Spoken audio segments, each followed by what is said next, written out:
बेटा मैं आपको नीट के लिए और आपका यही सिलेबस किसमें CUET की में दोनों के लिए बहुत अच्छे से ट्रिकी कि कितनी जल्दी से आप अपना क्वेश्चन कर लो। ठीक, ट्रिक वाइज और सिंपल वे में टॉपिक वाइज 36 ईयर के क्वेश्चन कराऊंगी, क्योंकि यही क्वेश्चन सिर्फ आप देखोगे कि ऑप्शन चेंज कर कर कर दोबारा भी क्वेश्चन आपके क्या किए हुए रिपीट किए हुए हैं। तो जब आप 36 ईयर के क्वेश्चन कर लोगे तो आपकी बहुत अच्छे से तैयारी हो जाएगी, आप इजीली सारे क्वेश्चन कर सकते हो।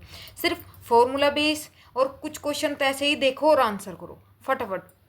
अब देखो बेटा, चैप्टर वाइज कराऊंगी आपके डे और 1 घंटा डेली आपको 15 डेज में आपका कंप्लीट केमिस्ट्री फॉर नीट और CUET कंप्लीट करा दूंगी। और टॉपिक वाइज चैप्टर वाइज कराऊंगी और सिंपल वे में कराऊंगी और 15 डेज में आपकी केमिस्ट्री खत्म। ठीक है बेटा, अब देखो फर्स्ट क्वेश्चन है आपका। अब ये कंसंट्रेशन के, ये टॉपिक वाइज है ना, topic wise chapter wise. First है आपका कंसंट्रेशन सॉल्यूशन। कंसंट्रेशन के ऊपर अब तक कितने क्वेश्चन पूछे गए हैं? 1988 से 2023 तक के सारे क्वेश्चन जितने नीट में पूछे जा गए वे सारे क्वेश्चन हैं। देखो बेटा, आप 12th करके आ रहे हो, 12th के आप एग्जाम देकर आए हो, ये तो है नहीं आपको पता नहीं कुछ, फिर भी मैं बहुत कोशिश करूंगी आपको डीपली थोड़ा थोड़ा बताने की, जिससे आपका रिवाइज हो जाए। ठीक, जो पॉइंट आपको नहीं पता है और ट्रिक के साथ। ठीक है, अब देखो फर्स्ट क्वेश्चन है आपका 1 मोल मोलल। जहाँ पर आपका मोलल आ जाए या स्मॉल m आ जाए, समझ जाओ वो आपका मोललिटी है। ठीक है, सॉल्यूशन दैट कंटेन कितने moles? 0.5 moles of a solute there is. तो सॉल्वेंट को कह रहा है वो। देखो आपको क्या निकालना है? सॉल्वेंट निकालना है आपको। उसने देखो मोललिटी भी दे दिया आपको, ठीक, मोल्स भी दे दिया, और क्या पूछ रहा है? सॉल्वेंट। आपको पता है बेटा इसका जो फॉर्मूला होता है, क्या फॉर्मूला होता है? देखो M इक्वल होता है आपका क्या? मोल्स ऑफ किसके? सोल्यूट। और अपॉन क्या होता है? मास ऑफ, थोड़ा शॉर्ट ट्रिक में लिखूंगी, शॉर्ट फॉर्म में लिखूंगी बेटा, मास ऑफ क्या? सोलवेंट इन kg है तो ठीक, और अगर आप ग्राम में रखोगे तो ऊपर किससे कर दोगे? 1000 से मल्टीप्लाई कर दोगे आप। ठीक है, आप ग्राम में निकाल लो या kg में निकालो। ठीक है, ये फॉर्मूला होता है, आपको ये निकालना है। आपको m दिया हुआ है 1, मोल्स ऑफ सोल्यूट कितने हुए दिए हुए? 0.5, और क्या है? मास ऑफ सोलवेंट आपको निकालना है, खाली m लिख देती हूँ मैं। तो ये यहाँ पर m इक्वल टू क्या आ जाएगा आपका? देखो, और ग्राम में के लिए क्या बोला है मैंने? 1000। फॉर्मूले में क्या यूज कर लोगे आप? 1000, क्योंकि आंसर आपका ग्राम में दिया हुआ है, तो इट मीन्स आपको ग्राम में चेंज करना पड़ेगा। अगर ग्राम में आंसर मोलिलिटी लाना चाहते हो तो मल्टीप्लाई कर दोगे 1000 की, और अगर वैसे kg का है तो आपको kg में ए लिखा है तो आपको 1000 मल्टीप्लाई करने की जरूरत नहीं है। सीधा आंसर क्या आ जाएगा? इसकी मल्टीप्लाई करोगे, पॉइंट लगा हुआ है 500 ग्राम। ये आ गया आपका आंसर। कौन सा हो जाएगा आपका? 20 का आंसर हो जाएगा। ठीक है, सिंपल है, फॉर्मूले बेस है, कुछ थ्योरेटिकल बेस है, बस आपको फॉर्मूले याद रखना। मोलैरिटी का क्या होता है, इक्विवेलेंट का वैसा है, फटाफट वैल्यू रखो। ठीक है, फिर नेक्स्ट क्वेश्चन 2022 में आया हुआ है। और ये देखो, विच of the following dependent on temperature. अब देखो बेटा, आपको इनकी ये प्रॉपर्टी भी याद रखनी है कि कौन सी चीज़ किस चीज़ का डिपेंडेंट होती है और नहीं होती है। अब देखो, सबसे पहले मोलैरिटी देखो, जो मोलैरिटी होती है उसमें क्या यूज होते हैं? वॉल्यूम। मोल फ्रैक्शन में आपके मोल्स होते हैं, वो तो मोल्स फिक्स है, जितने चाहे उसका टेम्परेचर कितना भी कर लो कोई इफेक्ट नहीं पड़ता, मोल्स फिक्स है तो फिक्स है। Weight of percentage by wait पर जितना वेट है वो इतना ही रहेगा। मोलिलिटी में भी जो सोलवेंट किस में लिया जाता है बेटा? बेटा मास में लिया जाता है, इसमें भी मास में लिया जाता है, इसमें मोल फ्रैक्शन। लेकिन जो रिटी है, रिटी में किसका यूज किया जाता है बेटा? Capital M equal two moles of solute upon किस में लिया जाता है? लीटर में। जो वॉल्यूम होते हैं सोलवेंट किस में लेते हैं? लीटर में। और वॉल्यूम पर टेम्परेचर का इफेक्ट पड़ता है, तो उसका क्या आंसर हो जाएगा आपका? मोलैरिटी। कई बार क्वेश्चन पूछा है बेटा, ये जो फिजिकल प्रॉपर्टी होती है ना, सबकी याद करके जाना, किसका किस चीज़ का इफेक्ट पड़ता है, सिंपल सी बात है। अब नेक्स्ट क्वेश्चन है आपका कौन सा? What is the mole fraction of the solute in A1 M aqueous solution. Mole fraction पूछ रहा है। अब मोल फ्रैक्शन का आपको फॉर्मूला पता है, जिसका पूछता है उसको वैल्यू को तो क्या कर देते हैं हम? ऊपर रखते हैं, और नीचे क्या आ जाता है? टोटल, तो मोल फ्रैक्शन निकल जाता है। अब ये देखो उसने क्या दिया, दिया कुछ नहीं और सब कुछ दे दिया। कैसे? देखो what is the mole fraction of solute in 1 small M, small M है मोलिलिटी है। एक्वस सॉल्यूशन, जहां भी आपका एक्वस सॉल्यूशन आ जाए आप ये समझ लो कि ये क्या है, आपका वाटर है, सोलवेंट। सिर्फ ये याद रखना आपको। देखो बेटा छोटी पॉइंट ऐसा है जो शॉर्ट ट्रिक्स आपको रट्टा मार के लेके जाना, अगर ये चीज़ आ गई तो हमें सिर्फ यही रखना है। देखो सिर्फ इसी क्वेश्चन में आपको मैं समझाऊंगी और में सब आप डायरेक्ट वैल्यू रखोगे। एक्वस का मतलब है आपका क्या, वाटर, वाटर। और 1 m का मतलब है कि जो 1 मोल्स है सोलवेंट के 1000 ग्राम में क्या है, डिजोल्व है। अगर 1000 ग्राम ले रहे तो ग्राम, और वरना केजी ले रहे तो 1 kg में। इतने पॉइंट में ये देखो इसने सब बता दिया कि 1 मोल का मतलब क्या होता है बेटा, कि 1 मोल्स ऑफ सोलवेंट किस में डिजोल्व है, आपके 1000 ग्राम वाटर। तो वाटर मास भी है आपके पास, ठीक, वाटर क्या क्या है, मास भी है आपके पास, तो 1000 हो गया। देखो बेटा मास भी है वाटर का, मोलर मास कितना होता है 18, इससे डिवाइड करोगे 55.5 आ जाता है ये वैल्यू आपको हर जगह याद रखनी है, क्योंकि आपके पास इतना टाइम नहीं है कि हर जगह आपको 1018 से डिवाइड करोगे, नहीं। हमें पता है एक्वस सॉल्यूशन है, इसका मतलब जो नंबर ऑफ मोल्स है वाटर के सोलवेंट के कितने रखने हैं, आपको 55.5 रखना है और कुछ नहीं, ठीक। ये याद रख के जाना है, हर जगह वैल्यू नहीं रखोगे बेटा, कुछ जगह आपको ये रखा है रट्टा मारना कि हाँ इसकी वैल्यू है, ये याद कर लिया हमें वहाँ, क्योंकि आपको टाइम बचाना है जिस पर आप बचा सकते हो, ठीक। 55.5 ये वैल्यू फिक्स रखो। जहाँ भी aqueous solution number of mole solvent निकाल लिया आपने, सीधा नंबर ऑफ सोलवेंट क्या रखना है आपको 55.5 रखना है, ठीक है। तो आप अब देखो क्वेश्चन पे आ जाओ। अब आपके पास सोलवेंट का भी है, जो सोलवेंट है सोलवेंट के भी आपके पास क्या है, नंबर ऑफ मोल्स कितना 55.5, वो सोल्यूट का कह रखा है। और देखो बेटा जो यहाँ पर सामने लिखा रहता है ना, इस जो ये वैल्यू रखी है इसके सामने जो m के सामने जो लिखा रहता है ये मोल्स होते हैं, किसके, सोल्यूट के। m के सामने जो भी वैल्यू समझ लो कि मोल्स है सोल्यूट के, इसका मतलब उसने मोल्स सोल्यूट के कितने दे दिए आपको। सपोज सोल्यूट क्या होता है आपका b, और सोलवेंट क्या होता है आपका ए से रिप्रेजेंट करते हैं बेटा। जो फॉर्मूला आता है फॉर्मूले में हम क्या करते हैं, ए से रिप्रेजेंट करते हैं सोलवेंट और बी से रिप्रेजेंट करते हैं फॉर्मूले में किसको बेटा, सोल्यूट को। और सोल्यूट का कितना दिया, नंबर ऑफ मोल्स 1, इसका कितना दिया है, और आपको सोल्यूट का निकालना है एक्स बी, तो क्या आ जाएगा आपका 1 ऊपर, फॉर्मूला बेटा बताने की जरूरत नहीं है, N A N B upon N B plus N A, तो 1/1 प्लस क्या आ जाएगा 55.5, तो सीधा डायरेक्ट क्या आ जाएगा 56.5। और जब हम इसको इससे डिवाइड करते हैं इसका आंसर आ जाता है 0.017।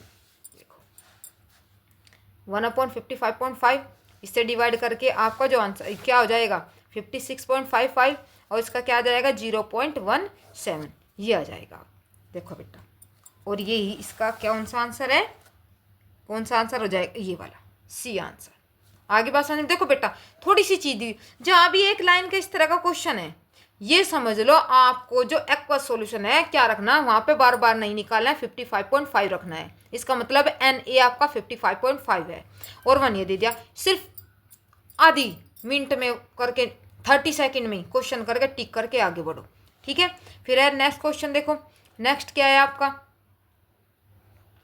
How many gram of concentrated nitric acid solution, how many gram कह रहा है nitric acid solution should be use prepare, आपको कितना क्या प्रिपेयर करना है 250 ml ऑफ 2 कैपिटल mm बेटा, इसका मतलब मोलैरिटी की बात हो रही है HNO3, क्लियर। ये कह रहा है इतने मोल्स HNO3 के है और 250 ml ये है, तो कितने ग्राम, ग्राम में वैल्यू पूछ रहा है वो कि कितनी ले नाइट्रिक एसिड की, और कंसंट्रेटेड एसिड इज इतनी। देखो बेटा जहाँ पर परसेंटेज आ जाए, जहाँ पर भी आपकी परसेंटेज आ जाए, परसेंटेज का मतलब है आपका क्या निकाल रहे हैं, जो परसेंटेज है परसेंटेज का मतलब है कि ये वेट बाय वेट या volume by volume versus volume, इसका आंसर दिया है 70%, ठीक। तो एच मतलब 100 में से 70% HNO3। आप क्या करोगे, आप सबसे पहले देखो बेटा क्या निकला, उसने क्या दिया, मोलरिटी दी हुई है। अब मोलरिटी आपको दी हुई है, अब कैसे करोगे आप देखो,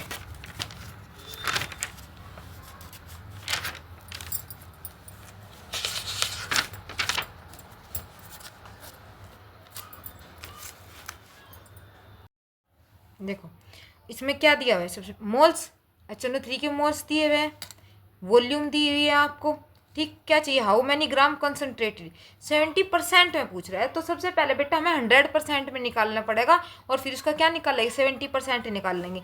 तो अब देखो पहले तो हमें चाहिए कि उस क्या सोल्यूट के मोल्स। तो कैसे निकालेगा, आपको फॉर्मूला पता है, फॉर्मूला क्या होता है, फॉर्मूला देखो बेटा क्या होता है मोलैरिटी का, ये होता है मोल्स को मैं खाली क्या लिख लूँ, एन लिख लेती हूँ।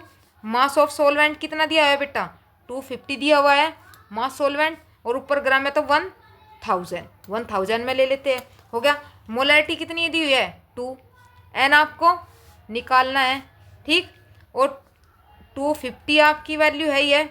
अब ये देखो ये इस साइड लेकर जाओगे और ये क्या चला जाएगा, अपोन में जाएगा, तो n इक्वल टू आ जाएगा आपका, क्या आ जाएगा, n इक्वल टू देखो 2 × 250 अपॉन 1000, ये आ गया आपका। अब इससे डिवाइड करके आपका जो आंसर आएगा 0.5 मोल्स आ गया आपके पास। कितने आ गए बेटा, 0.5 मोल्स। n इक्वल टू क्या हो गया आपका 0.5। आप मोल्स आपके पास है, आपके पास एक फॉर्मूला भी होता है, n इक्वल टू होता है मास अपॉन मोलर मास, होता है ना फॉल, आपके पास n भी है, मोलर मास भी है, नाइट्रिक एसिड है, ठीक। नाइट्रिक एसिड का जब मोलर मास तो निकालना हो तो एटॉमिक मास को जोड़ कर, मोल्स कितना आ गया है बेटा 0.5 इक्वल टू वेट आपको निकालना है, क्योंकि वेट तो चाहिए 100%, लेकिन यहाँ से 100% का वेट निकलेगा। ये कितना है 63, तो जो वेट निकल के आएगा बेटा इसकी इसमें मल्टीप्लाई करके आ जाएगा आपका 31.5, ये आ जाएगा आपका जो ये वेट आया है, ठीक। ये मास आया है सोल्यूट का, ये आया है आपका 100% पर। कितने पर आया बेटा 100% पर, और उसने कहा क्या है 70%। तो 70% निकालने के लिए आपको क्या करना पड़ेगा, W वेट बाय वेट। तो क्या फॉर्मूला होता है इसका, मास of solute upon mass of solution और मल्टीप्लाई 100। आपके पास ये भी है मास ऑफ जो सोल्यूट है, अभी निकाल के आए आप 100% पर कितना 31.5। मास ऑफ सॉल्यूशन आपको निकालना है, ठीक 70% पर। वेट कितना दिया है 70%। जहाँ भी परसेंट दे दें वो कहाँ आएगा यहाँ पर, ठीक। ये यहाँ और ये यहाँ, तो क्या आ जाएगा आपका 31.5 अपॉन 70, और इसका आंसर आ जाएगा आपका 45 ग्राम, ये आंसर आ जाएगा। हो गया बेटा, ये हो इसमें देखो 45 ग्राम, ये इसका मतलब सी आंसर। आपको याद रखना है बेटा, देखो क्या याद रखना है, इस तरह के इसमें क्या करना है आपको, इसमें करना है आपको बेटा क्वेश्चन। देखो सबसे पहले तो हम क्या निकालेंगे, उसने क्या दिया है वॉल्यूम दी हुई है, मोलैरिटी दी हुई है। अच्छा मोलैरिटी दी हुई है तो आप क्या निकालोगे, नंबर ऑफ मोल्स निकालोगे, नंबर ऑफ मोल्स से फिर क्या निकालोगे, मास निकालोगे, मास अपॉन मोलर मास होता है, और फिर वहाँ से W जो बात वेट बाय वेट होता है, मास बाय मास होता है, उसकी परसेंटेज से आप यहाँ पर क्या निकालोगे, ग्राम निकालोगे, किसके, नाइट्रिक एसिड के।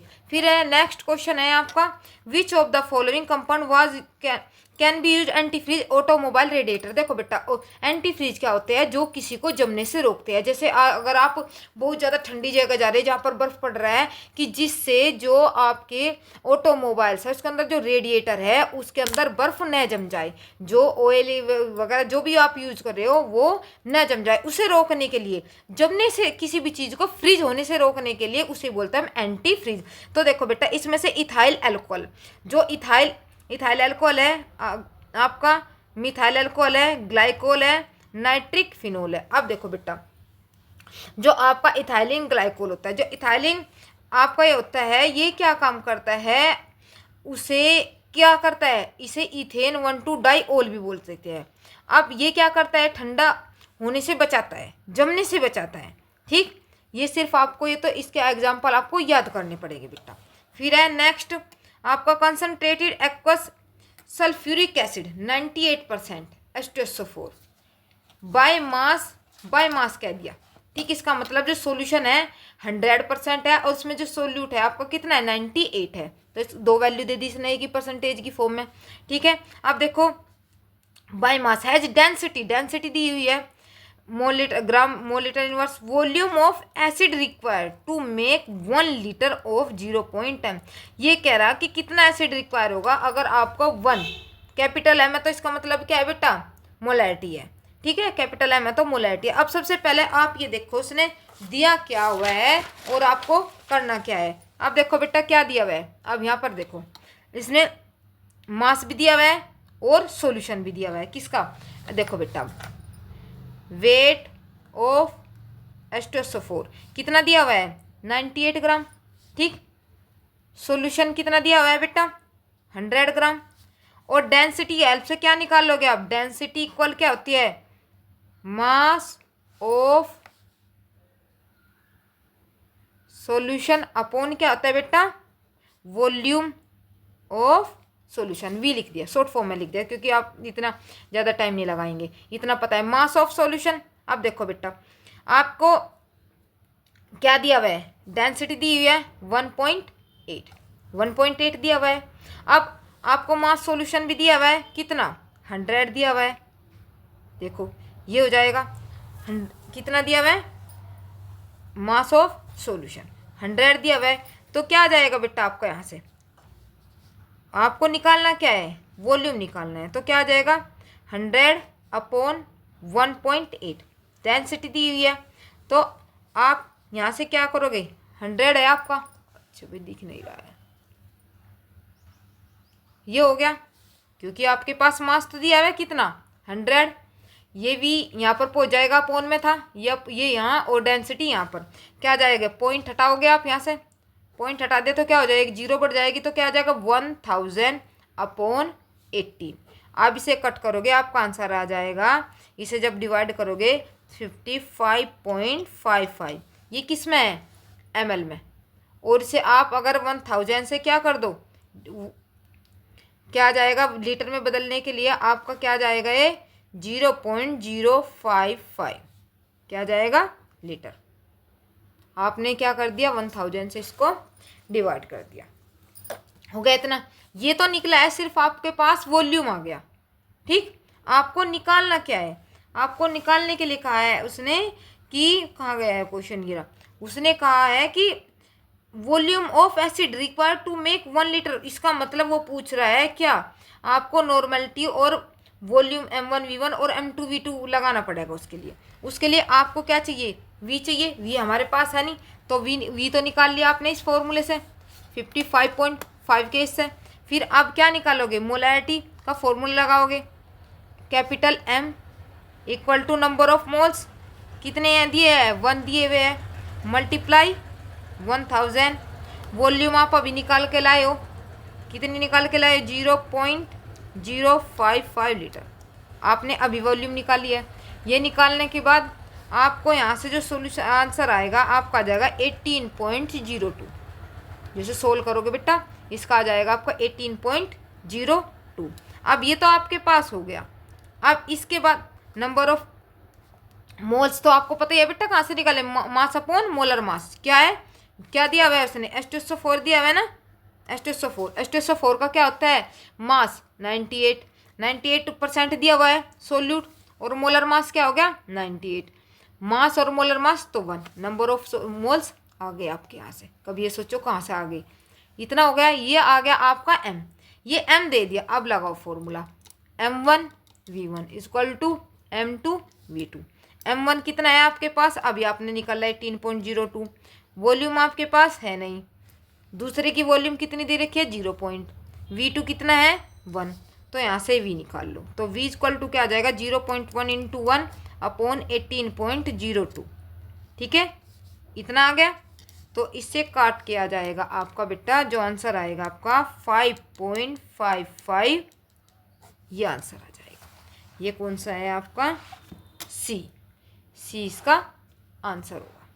देखो ये वाला, ठीक है बेटा, एक बार और समझ लो।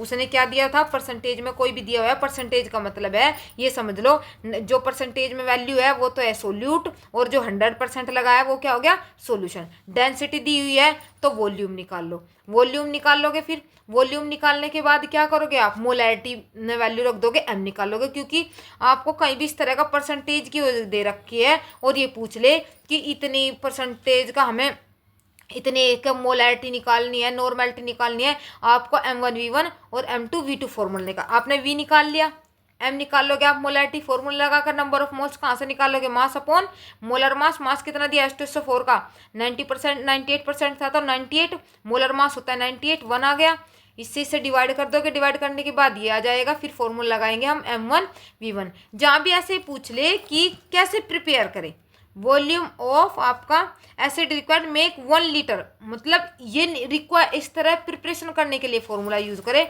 तो आपको यहाँ पर ये फॉर्मूला लगाना, आपको M1V1 वाला, M2V2 वाला। आपने M1 अभी निकाला है, V1 निकालना है, M2 से देखो 0 पॉइंट दिया हुआ है और ये भी वॉल्यूम दी हुई है इसने, V1 V2 दी हुई है ना, तो आप इस फॉर्मूले से इसे सोल्व करोगे और आपका आंसर आ जाएगा 55.5 ml।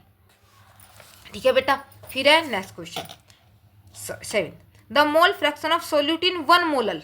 देखो 1 मोलल का मतलब है क्या कह रहा है, इसकी मोलैरिटी 1, सॉल्यूशन इज, देखो अभी पहले क्वेश्चन कराया मैं कहा है, इसने छोटी सी बात में बहुत सारी बात कह दी कि 1 मोल्स आपके 1000 ग्राम वाटर में डिजोल्व है, बताया था ना मैंने बेटा इससे पहले क्वेश्चन में।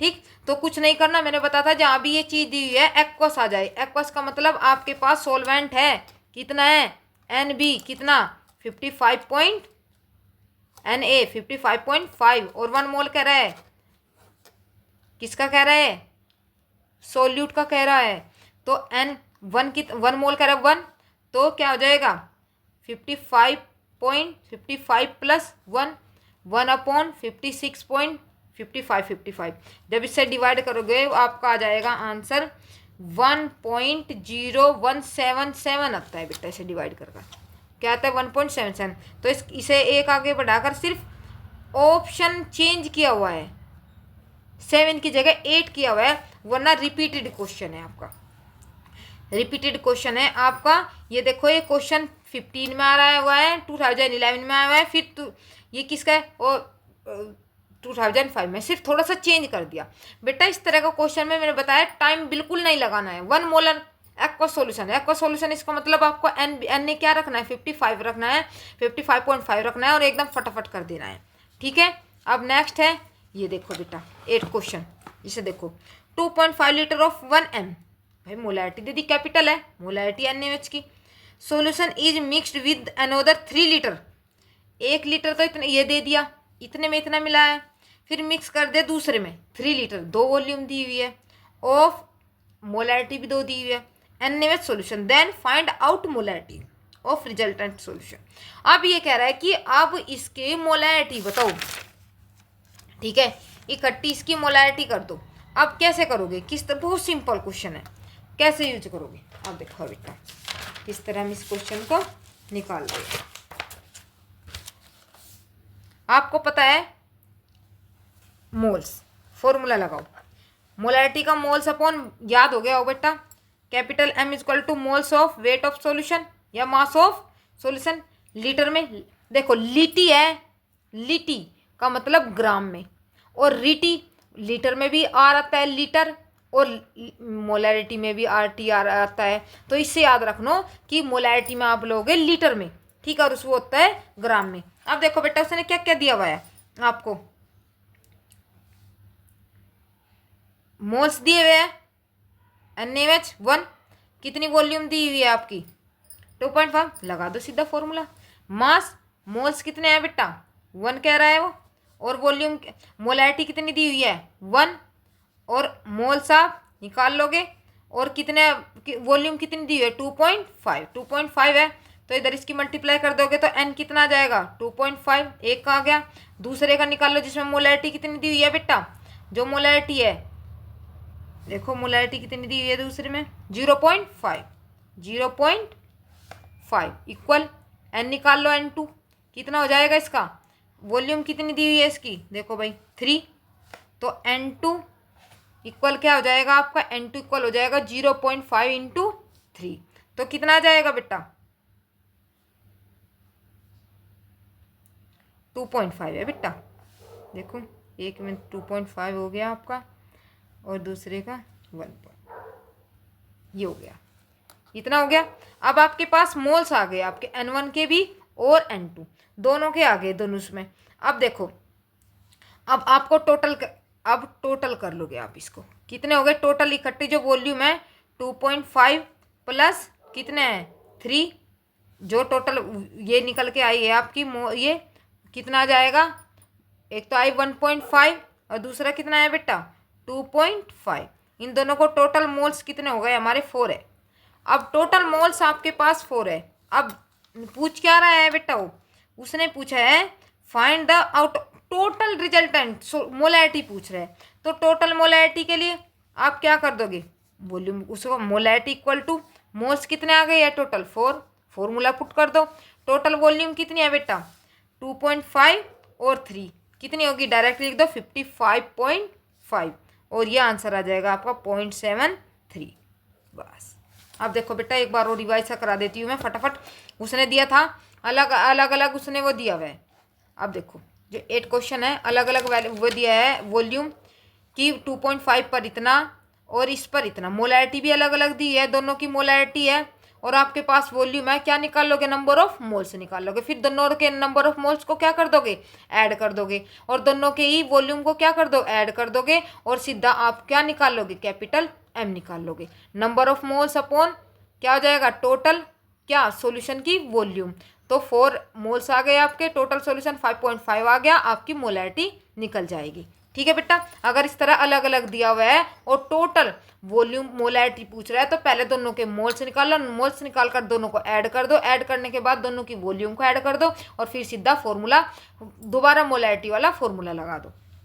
ठीक है, हो जाएगा। फिर है नेक्स्ट क्वेश्चन 9 क्वेश्चन में क्या कहता है, अब देखो बेटा how many gram of dibasic acid. अब देखो बेटा डाइबेसिक एसिड का मतलब क्या होता है, डाइबेसिक एसिड का मतलब है कि उसके अंदर 2H प्रेजेंट है।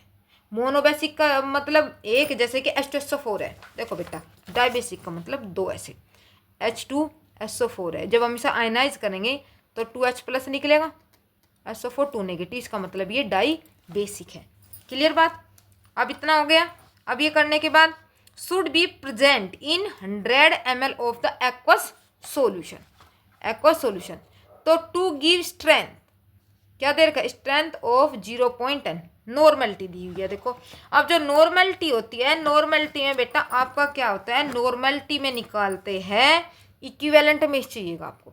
जो नॉर्मलिटी होती है, नॉर्मलिटी में क्या चाहिएगा इक्विवेलेंट वेट, क्योंकि इक्विवेलेंट वेट से ही आप, क्योंकि नॉर्मलिटी में क्या यूज करते हैं इक्विवेलेंट वेट। और इक्विवेलेंट सबसे पहले तो फॉर्मूले लगा लो आप। अब देखो क्या फॉर्मूला होता है नॉर्मलिटी का, क्या होता है वेट, जो गिवन वेट होता है upon equivalent weight multiply 1000 upon volume. ये आपका क्या है, ये फॉर्मूला हो गया नॉर्मलिटी का। वेट जो सोल्यूट का है upon equivalent weight multiply 1000 upon आपकी जो वॉल्यूम है। अब देखो एन तो उसने दिया हुआ है 0.1 दिया हुआ है, एन कितना दिया हुआ है देखो बेटा 0.1 दिया हुआ है, इक्वल जो वेट है, वेट आपको पता नहीं है, मल्टीप्लाई 1, अब देखो मल्टीप्लाई 1000 अपॉन, अब जो इक्विवेलेंट मास है, अब देखो बेटा इक्विवेलेंट मास क्या होता है, इक्विवेलेंट मास देख लो पहले। इक्विवेलेंट मास होता है बेटा मास, जो मास है उसको, जो इसका मास है उसको हम, जो मोलर मास है उसको हम, जो एसिडिक नेचर है एसिडिक और बेसिक नेचर है बेसिसिटी अपॉन एसिडिटी और अपॉन वैलेंसी, इन तीनों में से जो भी है उसी से जो इससे डिवाइड कर दे वही क्या आ जाएगा इक्विवेलेंट मास आ जाएगा। इसने कहा दे दिया मोलिकुलर जो वेट है उसका कितना है 200 है, तो आपने 200 रख दिया। उसने आपको फॉर्मूला ना देकर खुद कह दिया कि मोलिकुलर मास तो है जी इसका इतना, और डाइबेसिक का मतलब है उसके अंदर 2H है, तो डिवाइड कर दिया, तो इसका मतलब आपका इक्विवेलेंट मास कितना आ गया 100 आ गया। ठीक है बेटा, इक्विवेलेंट मास होता है मोलर मास अपॉन बेटा जो डाइबेसिक हो या मोनोबेसिक हो या डाई एसिडिक हो या मोनो एसिडिक हो, उससे डिवाइड कर देते हैं उसके अंश से, जितने लूज इलेक्ट्रॉन है, जितने गेन इलेक्ट्रॉन है, उससे डिवाइड करते ही उसका क्या आ जाता है, इक्विवेलेंट मास आ जाता है। तो इक्विवेलेंट मास कितना आ गया बेटा आपका 100। और वॉल्यूम, वॉल्यूम भी कितनी दी हुई है इसकी 100, और इससे मल्टीप्लाई डिवाइड करके आपका जो आंसर आ जाएगा बेटा 1 ग्राम आ जाएगा। इसका जो आंसर होगा बेटा क्या आ जाएगा 1 ग्राम। देखो बेटा नॉर्मलिटी में सिर्फ आपको क्या याद रखना, देखो थोड़ा अलग सा क्वेश्चन है। देखो इसने कहा डाइबेसिक, डाइबेसिक का मतलब है, इसका मतलब तुम्हें ये कह दिया कि इसके जो आंसर है जो आपको नीचे अपोन में रखने हैं इक्विवेलेंट निकालने के लिए 2 से करना है। मोलिकुलर वेट उसने खुद ही दे दिया, अगर नहीं दिया होता बेटा मोलिकुलर मास निकालते हैं और खुद देखते हैं कितने एसिडिक है बेसिक है कितने H+, जिसमें से जितने H जा रहे हैं, जितने HOH जा रहे हैं, वे उसकी बेसिसिटी और एसिडिटी होती है। ठीक है बेटा, उससे डिवाइड कर दोगे और आपका इक्विवेलेंट मास निकल जाएगा और सीधा आप फॉर्मूले में रख दोगे। फिर है नेक्स्ट क्वेश्चन है आपका, अब 10 क्वेश्चन देखो। 10 क्वेश्चन क्या कह रहा है, what is the molarity of H2SO4 solution that has a density, देखो 1.84 cc at 35 degree Celsius and contain 98% by weight. अब देखो बिल्कुल सेम जो 10th अभी मैंने क्वेश्चन करवाया है परसेंटेज वाला, सेम उसी के जैसा है। परसेंटेज वाला क्वेश्चन कराया ना अभी 98 वाला, सेम उसी की तरह है बेटा। देखो क्या करना है, देखो weight of molarity, what is molarity of solution that the density, density they the, contain कितना परसेंट, इसका मतलब सोल्यूट 98 सॉल्यूशन 100, मोल्स निकल जाएगी 1 बार बार नहीं बताऊंगी बेटा। 98 अपॉन मोलर मास कितना 98 कट हो गई तो कितने निकल गए 1 निकल गए। सीधा डायरेक्ट फॉर्मूला लगाएंगे हम, कौन सा formula, volume of solution equal mass upon density, क्योंकि बेटा पहले लगा चुके हैं फॉर्मूला। तो मास कितना है इसका 100 अपॉन डेंसिटी कितनी है इतनी, इसको कट करके आ जाएगा आपका, यहाँ पे जो कट करके आएगा इसका 54.35 आ जाएगा। ठीक, और फिर फॉर्मूले में लगा दो आप, मोलैरिटी तो निकालनी है, मोल्स कितने हैं 1, और इसके जो आपने वॉल्यूम सॉल्यूशन कितना निकालना है 54.35, और बस 0.0183 अपॉन ग्राम में तो 1000 से क्या कर दो डिवाइड कर दो तो आ जाएगा 84.4। आप बेटा ये देख लेना कि वो ग्राम में दिया हुआ है या किस चीज़ में दिया हुआ है। आप 1000 से डिवाइड करके आ रहा है आंसर, ये रख दो, अगर सीधा ये वाली है तो ये कर दो, दोनों में से कोई से भी रख दो। सीधा ये क्वेश्चन मैंने आपको पहले करा दिया, ये परसेंटेज वाला बहुत इंपॉर्टेंट क्वेश्चन है बेटा, आ जाता है। देखो बेटा परसेंटेज दे रखा है, इसका मतलब आपके पास सोल्यूटी भी है, सोल्यूशन भी है, डेंसिटी दिए रखेगा, उससे आप वॉल्यूम ऑफ सोल्यूशन निकाल लोगे। वॉल्यूम ऑफ सोल्यूशन निकालते ही सीधा डायरेक्ट आपको फॉर्मूला रखना है, इसमें मोलैरिटी के फॉर्मूले में। ठीक है, volume of solution mass upon density, value रख दो, वॉल्यूम ऑफ सॉल्यूशन निकल जाएगा। और आपका फॉर्मूला क्या होता है मोलैरिटी का, molarity equal to number of moles of solute upon mass of solution, solution का वॉल्यूम आप यहाँ से निकाल लोगे और सॉल्यूशन से निकालते ही आपका आंसर आ जाएगा। ठीक है, नेक्स्ट क्वेश्चन है 11th क्वेश्चन में क्या कहता है, देखो बेटा the concentration unit independent of temperature would भी, मैंने अभी बताया बेटा इंडिपेंडेंट कौन सी होती है, देखो नॉर्मलिटी, जो कंसंट्रेशन है नॉर्मलिटी पर भी इफेक्ट पड़ता है। ठीक, जो वेट ऑफ वॉल्यूम परसेंटेज है इसमें भी कंसंट्रेशन का इफेक्ट पड़ता है, मोलैरिटी इसमें भी कंसंट्रेशन, लेकिन मोलैलिटी, जो मोलैलिटी होती है आपकी इसमें इसके ऊपर इफेक्ट नहीं पड़ता है। अब ये इसका आंसर आ जाएगा आपका कंसंट्रेशन यूनिट इंडिपेंडेंट, इंडिपेंडेंट करा भाई, टेम्परेचर का इफेक्ट नहीं पड़ रहा है बिल्कुल भी, जो टेम्परेचर का इफेक्ट नहीं पड़ा तब होती है मोलैलिटी। नॉर्मलिटी पर भी करता है, वेट वॉल्यूम जहाँ पर भी वॉल्यूम आ जाएगा ये समझ लो वहाँ पर इफेक्ट पड़ेगा टेम्परेचर का। आपकी नॉर्मलिटी में भी वॉल्यूम होती है, वेट ऑफ वॉल्यूम में इसमें तो नाम ही आ गया, और मोलैरिटी में भी वॉल्यूम होती है। जहाँ जहाँ वॉल्यूम आ जाए इसका मतलब वहाँ टेम्परेचर का इफेक्ट है, और जब वॉल्यूम नहीं है तो वो इंडिपेंडेंट है। इंडिपेंडेंट कौन होगा मोलैलिटी, बेटा ये याद रखना है, क्वेश्चन इजीली ये समझो, फ्री के नंबर है इस तरह के क्वेश्चन के। फिर है how many gram of CH3COOH should be added to the water पर प्रिपेयर 150 ml ऑफ सॉल्यूशन। ये सॉल्यूशन आपको प्रिपेयर करना है।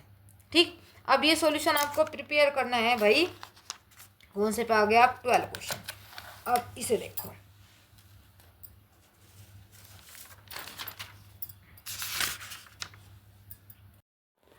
देखो बेटा ऐसे हो जाएगा, मास निकालोगे 2 मल्टीप्लाई 32 मल्टीप्लाई 150, ये एक तरफ और अपॉन में 1000, ये आ गया 9.6 ग्राम। ये आपका आंसर हो जाएगा।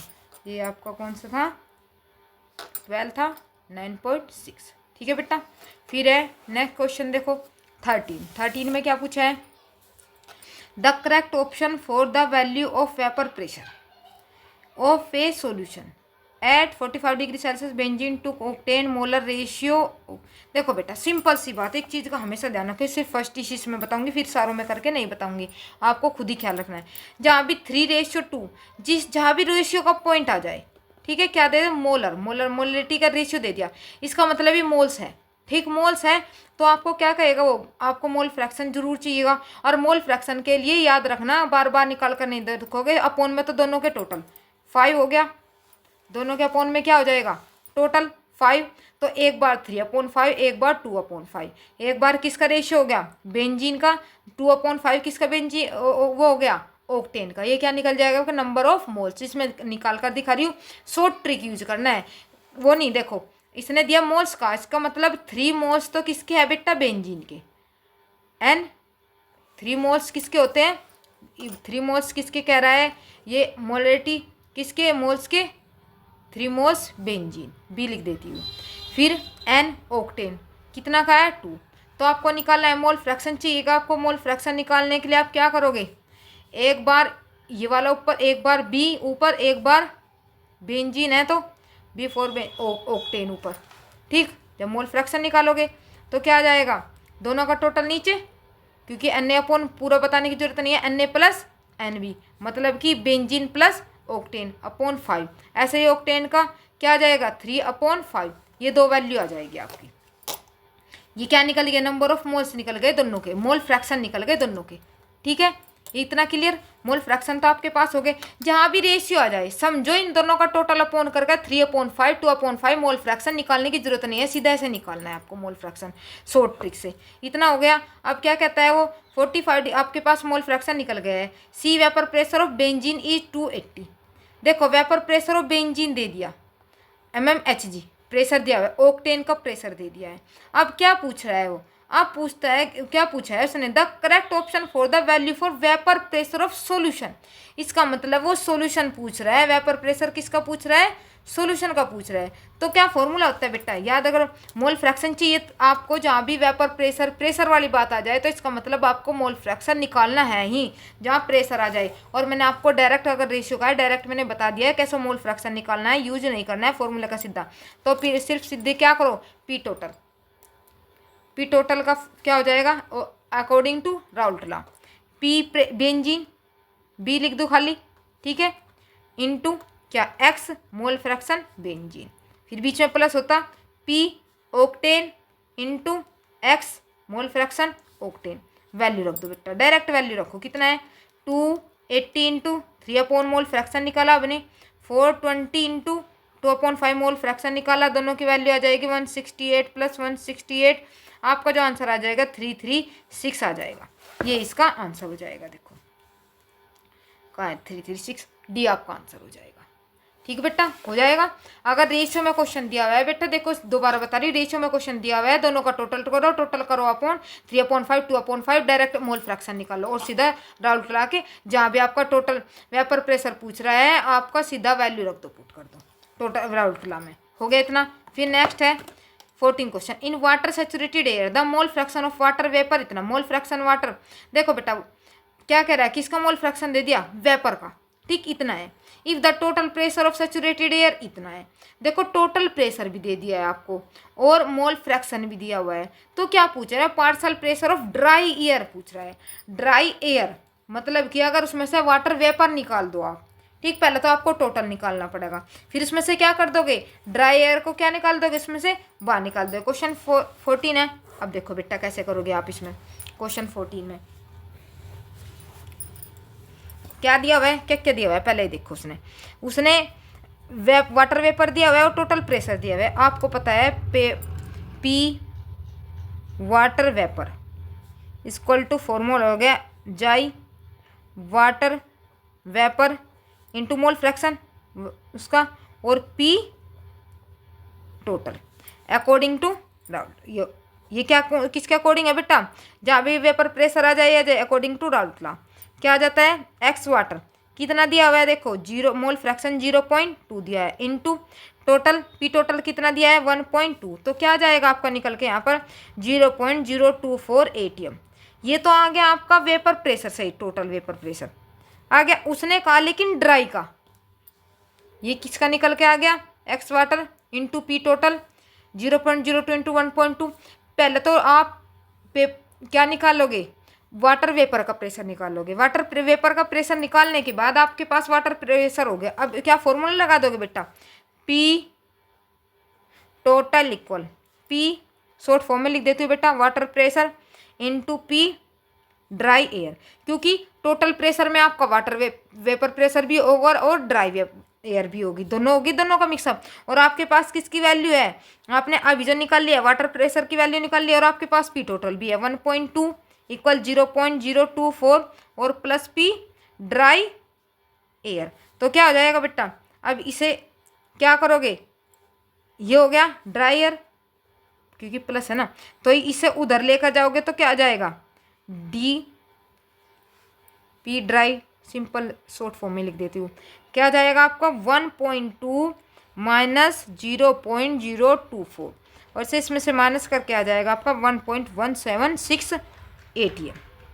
अब देखो बेटा कहीं भी दिया हुआ है आपको इस तरह का क्वेश्चन दिया हुआ है कि कोई वेपर प्रेशर दे दिया और उसमें से खाली ड्राई पूछ रहा है, तो पहले तो वो टोटल वेपर प्रेशर निकाल लिया आपने, पहले वाटर वेपर प्रेशर निकाल लोगे। और पी टोटल में आपका वाटर वेपर प्रेशर भी होता है और ड्राई एयर भी होता है। पी टोटल दिया हुआ है, वाटर प्रेशर आपने निकाल लिया है, उन दोनों को एक दूसरे से माइनस कर दोगे तो आप क्या निकल जाएगा, ड्राई वाटर वो जो ड्राई एयर है वो निकल जाएगी, हो जाएगा बेटा। ये देखो क्या दिया हुआ है, मोल फ्रैक्शन दिया हुआ था, टोटल प्रेशर दिया हुआ था, आपने वहाँ से पी वाटर वेपर प्रेशर निकाल लिया, वेटर प्रेशर निकालने के बाद पी टोटल भी है वो भी निकाल दिया, इन दोनों को एक दूसरे में से माइनस कर दे जो वैल्यू आई है, और तो आपका आंसर आ जाएगा। ठीक है बेटा, हो गया ये। अब देखो कौन सा आंसर आ गया, 1.76 आ गया। अब देखो 1.176 आ गया आप इसका आंसर। अब नेक्स्ट देखो, नेक्स्ट क्वेश्चन कौन सा है आपका, ये देखो APA and PB are the vapour pressure of pure liquid.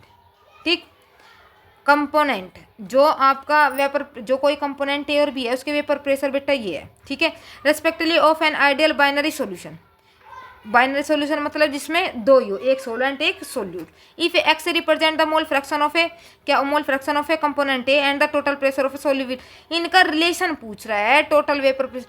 देखो आप डायरेक्टली इस फॉर्मूले की तो वैल्यू वैसे निकाल के मैं अभी बता रही हूँ आपको, लेकिन ये वैल्यू तो राउल्ट लॉ के अकॉर्डिंग है ना, सीधा फॉर्मूले के लास्ट में आती है, जब उससे सोल्व करते हैं सीधा इसे तो निकालना ही सीख लो, इसकी तो सीधी वैल्यू लास्ट वाली ही वैल्यू याद रखो आप। फिर भी मैं आपको निकाल कर बता देती हूँ कैसे। देखो उसने कंपोनेंट लिया, ठीक, अकॉर्डिंग टू राउल्ट, दो कंपोनेंट है बेटा ए और B, according to Raoult law क्या हो जाएगा, एक्स ए पी ए और P equal to X B P B, ये हो जाएगा आपके पास, दो चीज़ हो गई, ये पॉइंट हो गया।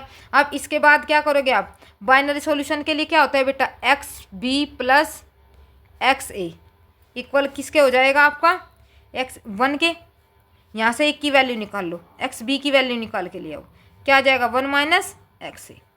मोल फ्रैक्शन बेटा आप चाहे यहाँ पर कितने भी ले लो, उसका मतलब होता है मोल फ्रैक्शन कितने भी टोटल ले लो उन सब का टोटल 1 होता है। ठीक है, तो एक्स बी 1 माइनस 1, या ये किसकी वैल्यू आ गई, पी की, दोबारा ये ऊपर ले वाला फॉर्मूला उठा के लाओ, इन्हें दोनों को टोटल फॉर्मूला लिख दो जो उनसे उसका टोटल फॉर्मूला होता है।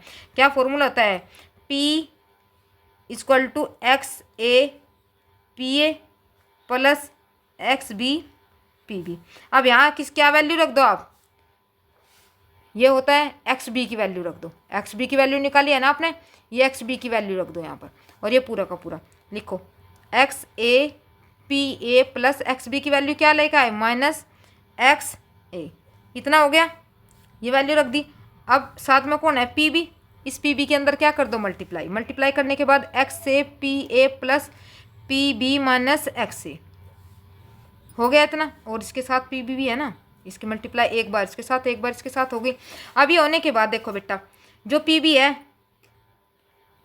अब जो पी बी है इसे हम इधर उठाकर इधर रख लेंगे, देखो ये प्लस पी बी माइनस ये जो प्लस है इसे इधर ले जाएंगे क्योंकि इसमें भी एक्स है और इसमें भी एक्स, एक्स को क्या ले लेंगे कॉमन, तो P B is equal to क्या कर लोगे आप, प्लस, क्यों प्लस आएगा ना, तो क्या आ जाएगा आपका एक्स ए आपका पी ए, फिर क्या है माइनस है ना, एक्स ए और पी बी, इसमें से एक्स ए कॉमन ले लो बेटा, P B plus X A क्या ले लिया बाहर कॉमन, तो P A minus P B, या ये हो जाएगा। अब इसमें ऑप्शन में देख लो कौन सा है ये, P B plus X A P B minus, ये नहीं है, P B minus P A, इसका मतलब ये वाला है।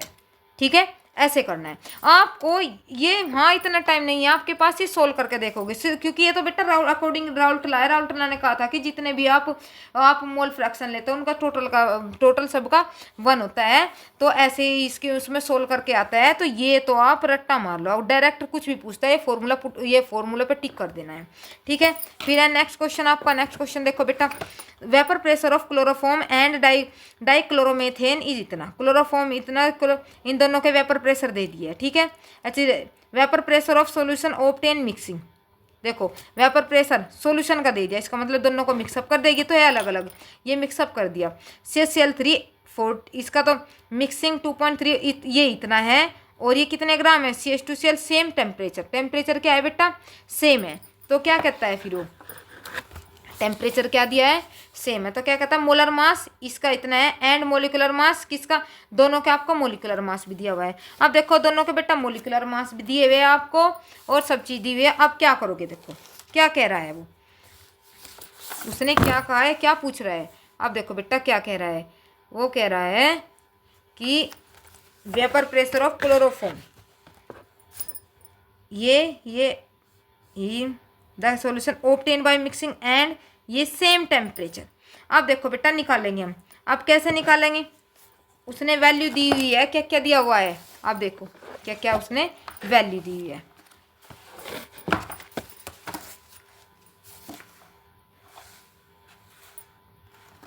ये वाला क्वेश्चन है। ठीक है, अब वैल्यू क्या क्या दी हुई है उसने,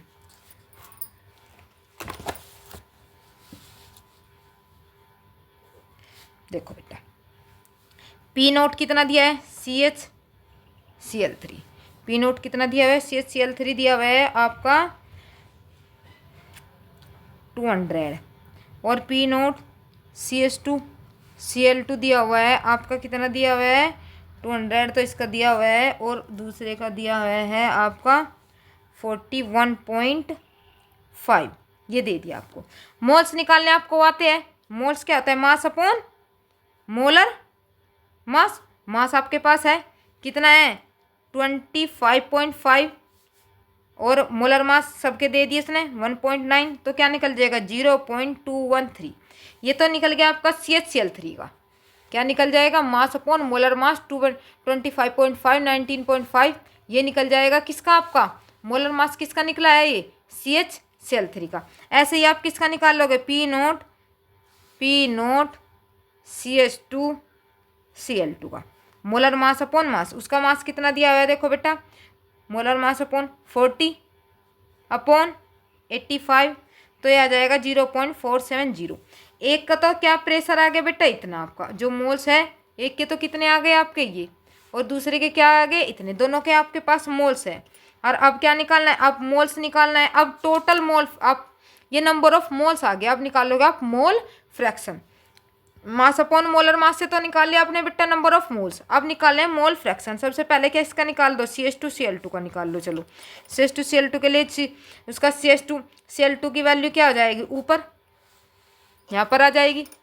CH2Cl2 का अगर मोल फ्रैक्शन निकालते हो 0.470, ये हो गया आपका, और अपॉन क्या आ जाएगा 0.213, इन दोनों का टोटल 0.470, तो ये हो जाएगा, और इक्वल क्या आ जाएगा 0.69।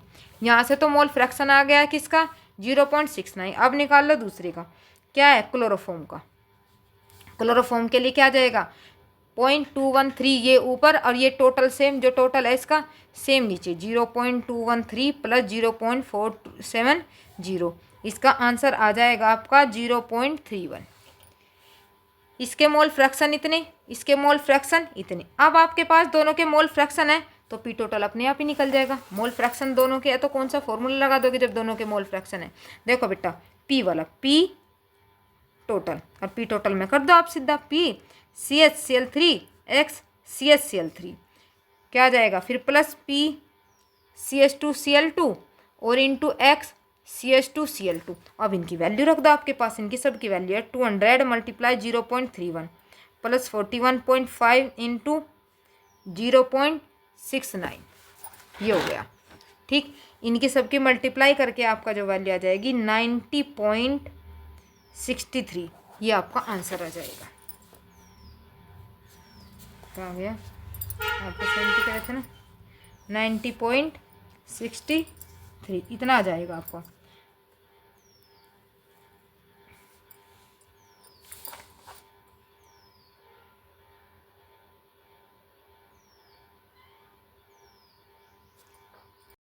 बेटा इसका कोई भी आंसर इसमें ऑप्शन में नहीं मिलता है। क्यों? क्योंकि इसमें जो आंसर आया था वो रॉन्ग आया था। इसका जो आंसर होना चाहिए था 9063 आना चाहिए। मैं भी ये देख रही हूँ कि आंसर तो इसमें है ही नहीं, ये नॉन डाला हुआ है उसमें कि ये आंसर इसका इनमें से कोई भी नहीं था, इसलिए इसमें फ्री में नंबर मिले थे सब बच्चों को।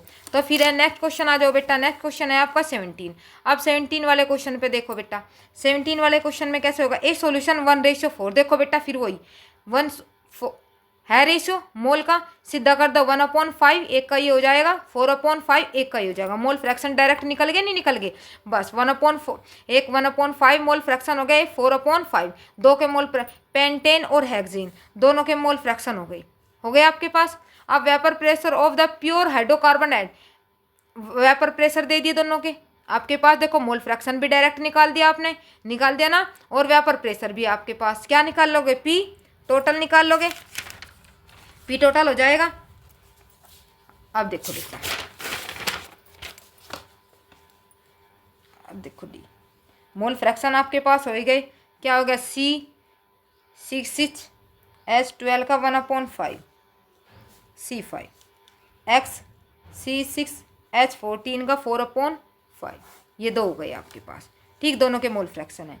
अब कौन सा फॉर्मूला लगाओगे आप? आपके पास प्रेशर पी टोटल वाला, पी टोटल इक्वल सीधा वैल्यू रख दूँ, इतना फॉर्मूला तो बेटा आपसे आ गए। 440 मल्टीप्लाई 1/5 120 मल्टीप्लाई क्या आ जाएगा आपका 4/5। इसका जो मल्टीप्लाई ये वैल्यू करके आ जाएगी, इसका आंसर आ जाएगा बेटा आपका 184। ये तो निकल गया आपका क्या बेटा? Total vapour pressure. क्या निकल गया? टोटल। वो क्वेश्चन क्या पूछ रहा है? वो पूछ रहा है कि the mole fraction of pentane in vapour. ये तो निकाला है आपने सॉल्यूशन, और वो कह रहा है वेपर। और जहाँ भी वेपर की बात आ जाए बेटा याद रखना अकॉर्डिंग टू डाल्टन लॉ। फिर लगाते हैं हम क्या? Dalton law. डाल्टन लॉ क्या कहता है कि पी, जो डाल्टन लॉ है, डाल्टन लॉ कहता है कि C5H12 इसमें इंटू में चले जाते हैं ये H12 P total according to Dalton law. उसमें तो जो डाल्टन लॉ है उसमें तो क्या हो जाते हैं प्लस, और जब डाल्टन लॉ लगाते हैं तो ये दोनों किस में हो गए आपके? पी टोटल ये मल्टीप्लाई में। तो पी आपने अभी मोल फ्रैक्शन हो, ये क्या है आपका? ये वैल्यू हो जाएगी। अब इसमें इसकी वैल्यू पुट कर दो बेटा। अब ये देखो एक्स और पी टोटल, पी टोटल कितना? अभी आप ऊपर से करके आए हो क्वेश्चन, पी टोटल कितना है? 184 निकाल लिया। पी टोटल तो आपको क्या हो गया? 184। और आपने ये भी वैल्यू उसकी दी हुई है, क्या वैल्यू दी हुई है? 88 ये निकाल रखी है आपने, यहाँ से वैल्यू निकाली थी आपने, ये 88 हो जाएगी। और आपको ये निकालना है ये वाली वैल्यू, तो क्या आ जाएगा आपका? एक्स डैश C5H12 88/184, और ये आ जाएगा आपका, क्योंकि ये निकालनी है 88/184, तो क्या आ जाएगा 0.478। अब देखो सिर्फ एक का पूछा है उसने, किसका पूछा है? देखो पेंटेन वाले आपने डाल्टन के लॉ के अकॉर्डिंग फॉर्मूला लगा दिया, ये वाला फॉर्मूला लगाया। ये आपको वैल्यू ये आपने निकाल ली रही है, ये वाली यहाँ पर निकाली थी, जो इसके फॉर्म में निकाली थी ना ए, ये वाली वैल्यू निकाल ली थी, यही तो थी। और ये आपको निकालना है। पी टोटल आपने अभी निकाला है, ये वाला, ये वैल्यू पुट कर दोगे और वेपर प्रेशर में आपकी ये वैल्यू निकल जाएगी। देखो बेटा, अगर आपको टोटल प्रेशर सॉल्यूशन में है तो फॉर्मूला आपने ये यूज कर लिया, ठीक, ये वाला, ठीक, ये वाला यूज कर लिया। लेकिन अगर कह रहा है उसमें से एक की बात पूछ रहे हैं, ओनली वेपर प्रेशर में पेंटेन की बात पूछी उसने, ठीक, तो फॉर्मूला कौन सा लगाओगे आप, डाल्टन के अकॉर्डिंग, ठीक है बेटा। अब है नेक्स्ट क्वेश्चन आपका 18 पा जाओ भाई। 18 वाला क्या कहता है, 18 कह रहा है the vapour pressure of two liquid P and क्या है क्यू आर 80 और 62। टोर भी बेटा प्रेशर का वो होता है unit. The total vapour pressure of solution obtain mix in 3 moles of P and 2 moles of, सीधा डायरेक्ट निकाल लो, दोनों के टोटल क्या हो जाएंगे, दोनों के टोटल 5, तो 3/5 और 2/5, सीधा ट्रिकी करो क्वेश्चन क्योंकि टाइम कम रखता है, और फटाफट करो। अब आपके पास मोल फ्रैक्शन तो आपने फटाफट निकाल लिया, आगे भाई एक का क्या आ गया 3/5, एक आ गया 2/5, डायरेक्ट हो गया। तो क्या पूछ रहा है वो, क्यू का पूछ रहा है, क्या total vapour pressure of the solution obtain mixing, अगर इन दोनों को आपस में मिक्स कर दिया जाए तो जो टोटल वेपर है पी और क्यू का प्रेशर पूछ रहा है वो। अब कैसे निकालोगे पी और क्यू का, अब देखो बेटा, according to Raoult law P T, सीधा बेटा फॉर्मूला लगाऊंगी मैं, सीधा वैल्यू रखूंगी, आपको फॉर्मूला पता ही है क्या है क्या नहीं। तो क्या आ जाएगा 80 मल्टीप्लाई मोल फ्रैक्शन किसका 3/5 प्लस 80 प्रेशर क्या आ जाएगा मल्टीप्लाई 2/5, तो इसका आंसर आ जाएगा आपका 72,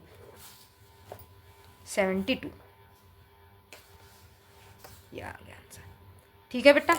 अब है next question, the mixture of so positive deviation from the Raoult's law.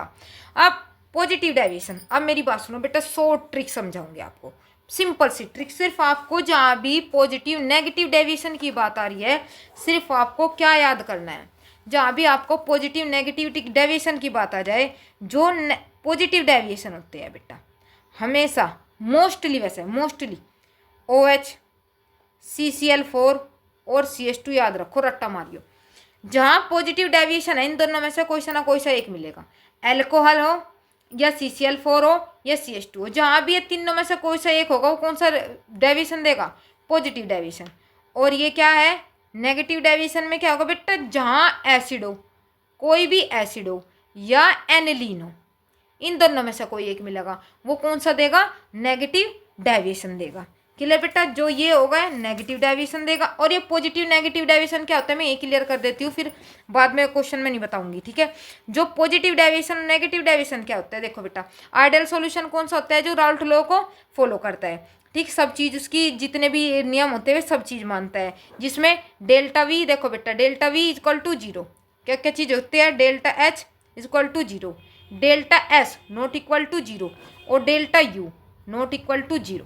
ये पॉइंट याद रखने हैं अकॉर्डिंग फॉर, जो डाल्टन लॉ के अकॉर्डिंग सॉल्यूशन वर्क करता है फॉर आइडियल सॉल्यूशन। ये याद रखना बेटा, जो डेल्टा वी और एच होवे तो इक्वल 0 होते हैं, लेकिन एस और आपका यू ये दोनों इक्वल 0 नहीं होते बेटा, ये याद रखना, फटाफट क्वेश्चन हो जाएंगे, इसके ऊपर 1-2 क्वेश्चन जरूर आता है। अब positive deviation negative deviation, positive और नेगेटिव डेविएशन में क्या होता है बेटा, देखो जो आपका पॉजिटिव डेविएशन होता है उसके बीच में, जो पॉजिटिव डेविएशन होता है जो आपका ए बी अट्रैक्शन होता है, पॉजिटिव डेविएशन में ए बी अट्रैक्शन होगा वीक, ठीक, इसका मतलब ये वीक है तो इट मीन्स ए और बी के अट्रैक्शन बीच में क्या होगा, ज़्यादा, ये इन दोनों के बीच में ज़्यादा है तो इसका मतलब इसमें क्या होगा, कम होगा। और तो जो वेपर उठेगी ऊपर, जो वेपर जाएगी, वेपर क्या जाएगी ऊपर की तरफ उठेगी, क्योंकि पॉजिटिव डेविएशन है। पॉजिटिव डेविएशन हमेशा याद रखना, पॉजिटिव है तो उनके बीच का रिलेशन है नेगेटिव, नेगेटिव का मतलब माइनस। एक चीज़ याद रखना, पॉजिटिव रिलेशन नेगेटिव, इसका मतलब ए बी का बीच का जो वो होगा वो क्या होगा, नेगेटिव होगा, इसका मतलब वीक होगा, उनके बीच में जो रिलेशन होगा क्या होगा, वीक होगा, ठीक है। वो तो देगा आपका क्या, पॉजिटिव डेविएशन। पॉजिटिव डेविएशन का मतलब जो वेपर है, वेपर प्रेशर है वो हाई होगा, वेपर प्रेशर क्या होगा बेटा, हाई होगा, क्योंकि ये दोनों बॉन्ड जल्दी टूट जाएगा, जो ए और बी के बीच का बॉन्ड है वो जल्दी टूट जाएगा और बड़ी जल्दी किस में बदल जाएंगे, वेपर प्रेशर में, क्योंकि इनका रिलेशन अच्छा नहीं है, जल्दी टूट जाएगा, जल्दी टूट जाएगा तो वेपर प्रेशर ज़्यादा बनेगी तो क्या होगा, बॉइलिंग पॉइंट कम, वेपर प्रेशर ज़्यादा। और नेगेटिव डेविएशन नेगेटिव है तो इसका मतलब ए और बी के बीच का रिलेशन क्या है, अच्छा है। जब इनका रिलेशन अच्छा तो ए और बी के बीच का क्या होगा, वीक होगा, इसका मतलब नेगेटिव है तो रिलेशन अच्छा, तो इनका रिश्ता जल्दी ब्रेक डाउन नहीं होगा, नहीं होगा तो वेपर प्रेशर क्या होगा बेटा, डिक्रीज होगा। मैंने दोनों तरीके से बता दिया बेटा बहुत अच्छे से आपको, ठीक है।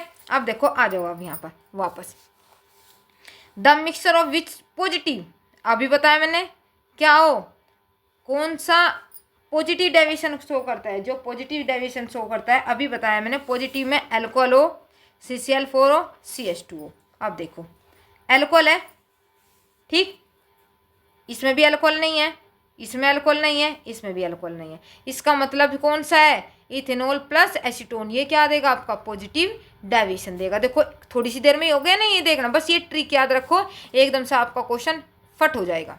फिर नेक्स्ट क्वेश्चन है for an ideal solution of correct option, अभी बताया बेटा मैंने, जी क्या होता है, प्रेशर और टेम्परेचर तो सब में कांस्टेंट रहता है। अब देखो इसने क्या कहा, कौन सा करेक्ट ऑप्शन है, जी मैंने अभी बताया not equal to 0, S not equal to 0, U भी नॉट इक्वल टू 0, वी नहीं जी इक्वल होता है 0 के, एच ये बात सही है सिर्फ, ठीक, ये बात याद रखना, जी नहीं इक्वल होता है, एस भी इक्वल नहीं होता है, और डेल्टा यू भी याद रखना वो भी इक्वल नहीं होता है, ये चीज़ याद रखना, आपका ये हो जाएगा, ठीक है बेटा।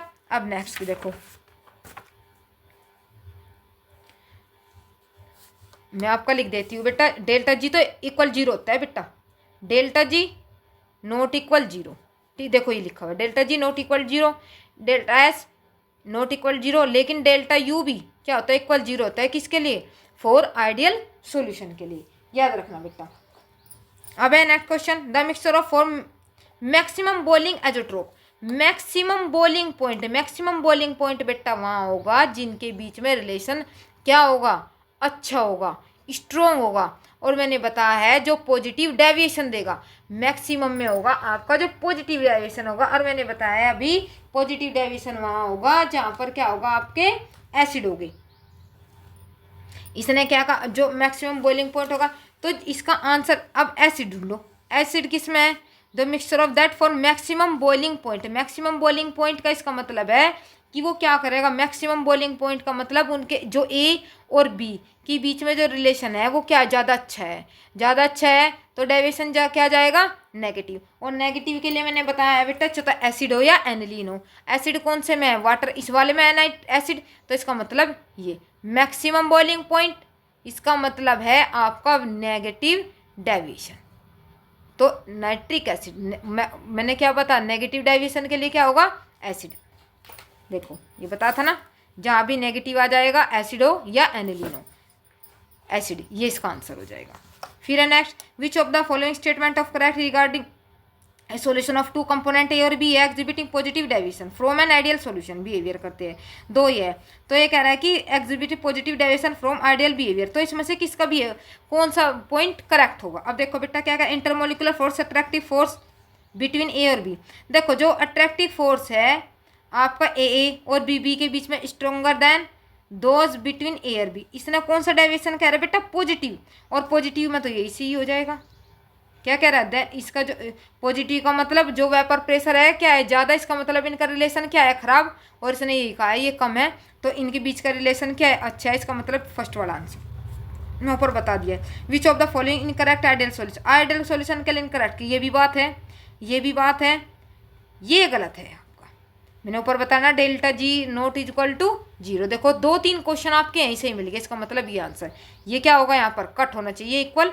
नहीं होता है। फिर है next question, which of the following statement about the composition of vapour pressure, 1 दे दो, 1 दे दिया, इसका मोल फ्रैक्शन निकाल दो, 1/2 1/2, बेंजीन का भी टाइलोइन का भी निकल गया। अब देखो लेकिन ये क्या कह रहा है, मोल फ्रैक्शन तो आपके पास ही है, अब क्या कहता है, assume the temperature is constant 25 degree Celsius, given vapour pressure दे दिया इनका, इतना दिया हुआ है, इतना दिया हुआ है, अब क्या पूछ रहा है ये, अब इसे ये कहता है विच of the following statement about composition of vapour pressure, कौन सा बात करेक्ट है, मतलब किसका वेपर, किसकी बात सही है, कौन से स्टेटमेंट मैंने सही कहा है, the vapour pressure will contain equal amount of benzene and xylene, not enough information given make a prediction. अब क्या कहता है, the vapour will contain a higher percentage of benzene, the vapour pressure will contain higher percentage of xylene, इससे अच्छा आप क्या निकाल लोगे, इनकी परसेंटेज ही निकाल लेंगे। परसेंटेज निकालने के लिए क्या होगा बेटा, कौन सा फॉर्मूला लगाओगे आप, वही पी टोटल प्रेशर निकाल लो, जिसका प्रेशर ज़्यादा वही आंसर, बिल्कुल ठीक। तो प्रेशर निकालने के लिए क्या फॉर्मूला है आपके पास, उसने क्या दिया हुआ है, देखो मोल फ्रैक्शन भी दिया हुआ है और वेपर प्रेशर भी निकाल दिया हुआ है, तो इनके प्रेशर निकाल लो। आपके पास तो सारी वैल्यू दी है, जब सारी वैल्यू दी हुई है तो फटाफट पॉइंट लगाओ। क्या आ जाएगा, किस तरह निकालोगे अब, पी बेंजीन, मोल फ्रैक्शन बेटा डायरेक्ट वैल्यू रख ली हूँ मैं क्योंकि आपके पास सारी वैल्यू है। तो पी एक बार बेंजीन का निकाल लो और एक बार किसका निकाल लो, टाइल्यून का, उसमें अपने आप ही निकल जाएगा आपके पास। ठीक है, क्या फॉर्मूला था, पी, अच्छा नहीं दिख रहा है, पी टाइलिन, पी टाइलिन में क्या हो जाएगा, एक्स टाइलिन पी टाइलिन, ये तो सॉल्यूशन, ये प्योर, और ये क्या है, मोल फ्रैक्शन। आपके पास क्या है बेटा, इनकी वैल्यू सारों की वैल्यू रखी हुई है। मोल फ्रैक्शन तो क्या है आपका 1/2, ठीक। और ये प्योर का जो दिया है, क्या दिया है, प्योर का ही दिया हुआ है ना वैल्यू, क्या दिया हुआ है, कहाँ गया, given vapour pressure data, benzene का इतना और टाइलिन का इतना, मतलब प्योर का दिया है, मल्टीप्लाई कितनी दी वैल्यू है इसकी 12.8, 12.8, ये रहा 12.8, दोनों की वैल्यू दी हुई है तो क्या आ जाएगा 6.4 के पास्कल। ये तो आ गया आपका टाइलिन। ऐसे ही आपका निकाल लो बेंजीन, बेंजीन का भी 1/1 रेशियो था ना, 1/2, दोनों इसकी क्या वैल्यू दी थी 3.85, तो क्या निकालो 1.925। अब दोनों में देखो बेटा, अब दोनों में किसका ज़्यादा है 6.4, टाइलिन, टाइलिन है ना। अब देखो अब क्या कहता है, हायर परसेंटेज, अब देखो क्या कहता है, vapour pressure will contain equal amount of benzene xylene, ये बात का है। Second one, not enough information given to M A, भाई जो इन्फॉर्मेशन है वो तो क्या है सही दी हुई है। अब क्या कह रहा है, the vapour pressure will contain a higher percentage of benzene, ये कह रहा है जो इसकी परसेंटेज है वो ज़्यादा है। भाई क्यों होगी, क्योंकि the vapour pressure will contain higher percentage of benzene, partial pressure of benzene का क्या है हायर है एज कंपेयर किसके, टाइलिन के लिए।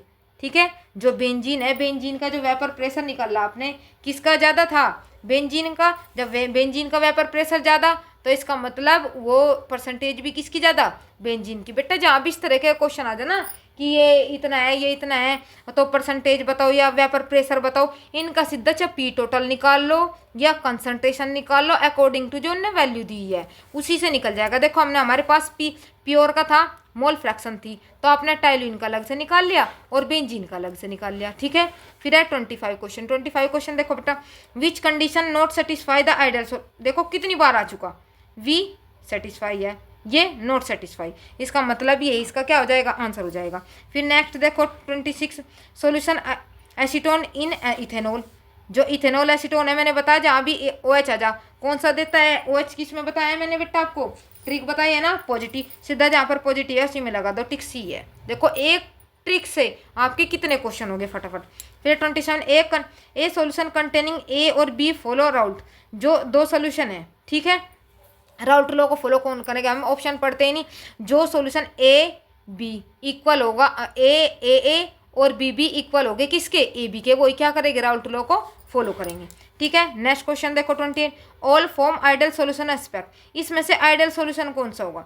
ये देखो बेटा, जो ये भी हाइड्रोकार्बन है दोनों, ये दोनों कौन से हैलोजन ग्रुप है, ये दोनों भी हैलोजन ग्रुप है, लेकिन इसमें कौन है, इसमें आयोडाइड है, लेकिन और OH क्या है इससे अलग है, इसमें हाइड्रोजन बॉन्डिंग है, इसमें हाइड्रोजन बॉन्डिंग नहीं, इसका मतलब ये आइडल सॉल्यूशन है। इसे छोड़ के सबकी प्रॉपर्टी सेम है, इट मीन्स आंसर क्या हो गया डी। ठीक है, अब हो गया 29, 20 पे आ जाओ। An ideal solution of form N component, ideal solution कौन सा होगा, देखो क्या कह रहा है, हैव नो वॉल्यूम चेंज, कोई चेंज ही नहीं होता, हैव नो एंथैल्पी चेंज, ये बात सही है, इसका मतलब सी हो गया, दोनों बात बिल्कुल ठीक है आइडल सॉल्यूशन के लिए। ठीक है, फिर है नेक्स्ट क्वेश्चन आ जाओ बेटा, थोड़ा जल्दी में इसलिए कराना पड़ेगा आपको क्योंकि छोटी छोटी बातें तो सारी आपको पता है, सिर्फ आपको रिवाइज की किस तरह क्वेश्चन होना है, कैसे आपको क्वेश्चन करने हैं, सिर्फ ऐसे थोड़े टाइम में ज़्यादा से ज़्यादा हो जाए आपका। The following solution were prepare the dissolving 10 ग्राम, क्या दे दिया ग्लूकोज 250 ml में, देखो 10 ग्राम वी दिया हुआ है आपको, क्या दे दिया और इसका इनका वेट दे दिया, फिर 10 ग्राम यूरिया दिया है, उसका भी वॉल्यूम दी, सोलवेंट दिया है, 10 ग्राम सुक्रोज दिया है आपका, इसके भी तो P1 P2 P3 3 point they they. The right option of the, अच्छा प्रेशर पूछ रहा है ये बेटा, क्या पूछ रहा है? प्रेशर पूछ रहा है और सबके क्या दे दिए? मास दे दिए। प्रेशर पूछ रहा है और सबके क्या दे दिए बेटा? मास दे दिया। अब क्या निकालोगे? हमें पता है कि अब जब प्रेशर दे, इन्होंने मास भी दे दिए, आपके पास क्या है? कंसंट्रेशन, उसने सोलवेंट भी है आपके पास, तो यहाँ से क्या निकालोगे आप? यहाँ से आप इनकी कंसंट्रेशन निकालो। जिसकी ज़्यादा कंसंट्रेशन उसी का ज़्यादा प्रेशर। और कंसंट्रेशन कहाँ से निकालते हैं आप बेटा? Pi equal to C R T निकालते हो ना, pi equal to C R T से। Pi equal to C R T formula है, इसमें तो कंसंट्रेशन है आपकी, और जिसकी कंसंट्रेशन ज़्यादा उसी में आपका क्या हो जाएगा? क्योंकि पाई डायरेक्टली प्रोपोर्शनल होता है किसके? सी के। जो सी ज़्यादा उसका प्रेशर भी क्या होगा? ज़्यादा होगा। तो निकाल दो C1 फटाफट। तो क्या है? मास कितना है? पहले का मास कितना? ग्लूकोज का 10 और मोलर मास 180, ठीक। और इनटू क्या हो? 1000 अपॉन, ये बेटा पीछे हम कई बार क्वेश्चन कर चुके हैं, 250। ये सब में सेम है। काट पीट का आ जाएगा आपका जो C1 आ जाएगा आपका 0.22 m। सारे से निकालते चले जाएंगे। ऐसे ही C2 मास तो सब में सेम है, सिर्फ क्या डिफरेंस है? Molar mass. और ये वैल्यू भी सब में सेम है, सिर्फ ये चेंज है। मोलर मास ये कितना आ गया? 0.66। फिर है C3 ऐसे ही मास सेम, मोलर मास इसका कितना हो गया?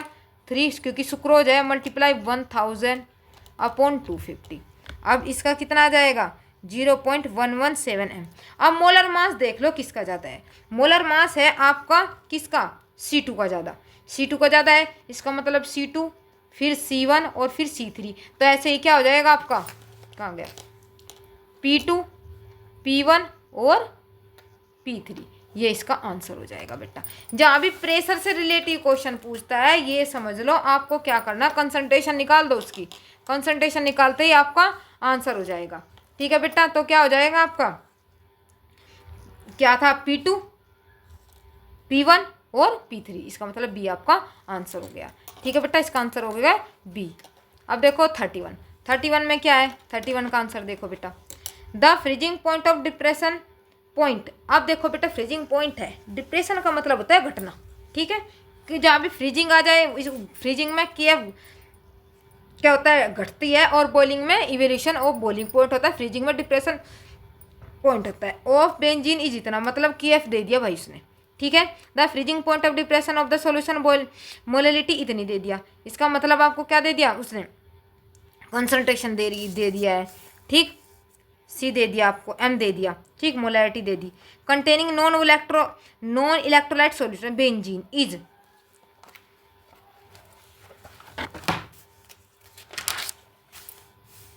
चलो भाई देखो क्या कहता है।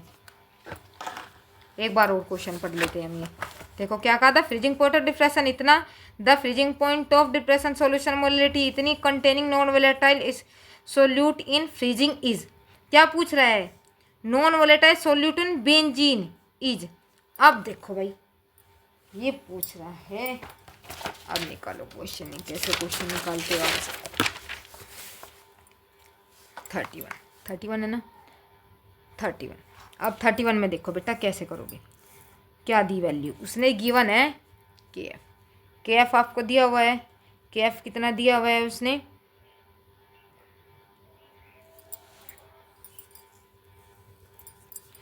5.12 उसने वो दिया है। M कितना दिया है बेटा? 0.078। मोलैलिटी दी हुई है।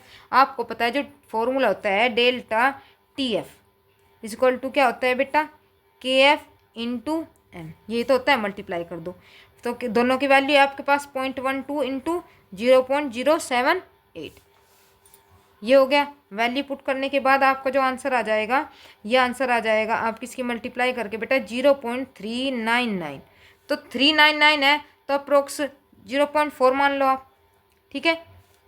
इतना हो जाएगा। और क्या पूछ रहा हो? डेल्टा फी पूछ रहा है 4 को।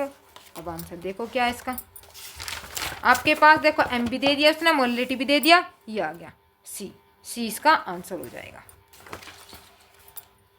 ये देखो बेटा C इसका क्या हो जाएगा? आंसर हो जाएगा। अब नेक्स्ट क्वेश्चन देखो 32। सीधा ये तो डायरेक्ट फॉर्मूला था, delta TF is equal to KF into M। बस। अब नेक्स्ट क्वेश्चन देखो, if molality of the dilute solution is double, ये कह रहा है कि जो मोलैलिटी है डबल कर दें तो value of molar depression constant. बेटा याद रखना, चाहे बॉइलिंग पॉइंट अगर आप मोलैलिटी को डबल कर दो तो डिप्रेशन पे कोई भी इफेक्ट नहीं पड़ता, अनचेंज रहेगा, ठीक है, क्योंकि ये कांस्टेंट होता है। केबीबी केएफबी क्या होता है, कांस्टेंट होता है। आप मोलैलिटी को कितना ही बढ़ा लो कितना घटा लो उसके ऊपर कोई भी इफेक्ट नहीं पड़ता है। नेक्स्ट क्वेश्चन देखो, at 100 degree Celsius the vapour pressure of solution इतना, वेपर प्रेशर दे दिया बेटा सोल्यूशन का, ठीक, ऑफ सोल्यूट 10 ग्राम, मास दे दिया, water in 10 gram water 723 mm। तो क्या पूछ रहा है, देखो बेटा केबी वैल्यू दे, boiling point of this solution. भाई बॉइलिंग पॉइंट पूछ रहा है, क्या पूछ रहा है बेटा, बॉइलिंग पॉइंट पूछ रहा है। अब बॉइलिंग पॉइंट पूछ रहा है, क्या क्या उसने दिया हुआ है। अब बॉइलिंग पॉइंट पूछ रहा है तो बॉइलिंग पॉइंट का मतलब सोल्यूशन का क्या होता है, डेल्टा टी भी पूछ रहा है। वो क्या पूछ रहा है बेटा, आपको ये भी पता होना चाहिए क्या पूछ रहा है, डेल्टा टी भी पूछ रहा है। और डेल्टा टी बी के लिए आपको क्या क्या चाहिएगा, डेल्टा टी बी के टी बी नोट और डेल्टा टी बी, क्योंकि टी बी पूछ रहा।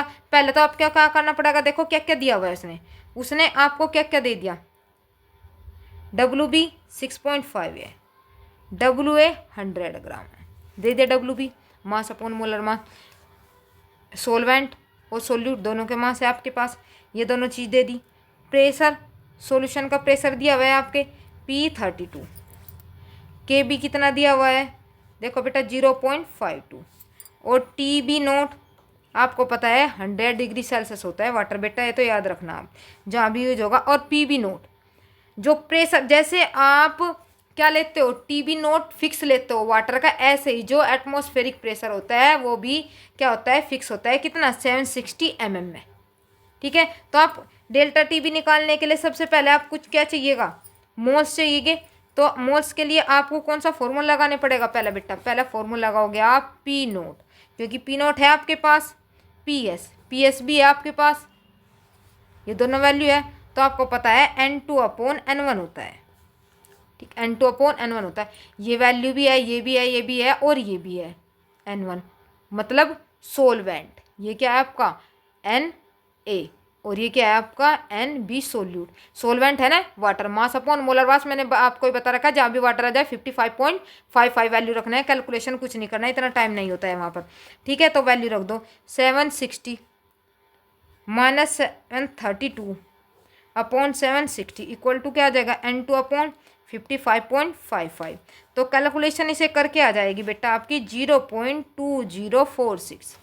इसे जो यहाँ कैलकुलेशन करोगे ना, ये इधर चला जाएगा, ये इधर चला जाएगा, फिर डिवाइड में आ जाएगा, ये आ जाएगा आपका आंसर। क्योंकि ऐसे कैलकुलेशन करोगे तो बेटा बहुत टाइम लग जाएगा, ये तो आप कर लेना। इतना हो गया। अब ये क्या आ गया आपके पास, ये आपके पास आ गया N2, और अब आपको निकाल डेल्टा टी बी। अब डेल्टा टी बी के लिए क्या करोगे, अब डेल्टा टी बी का फॉर्मूला होता है आपका के बी मल्टीप्लाई एम, ये तो होता है।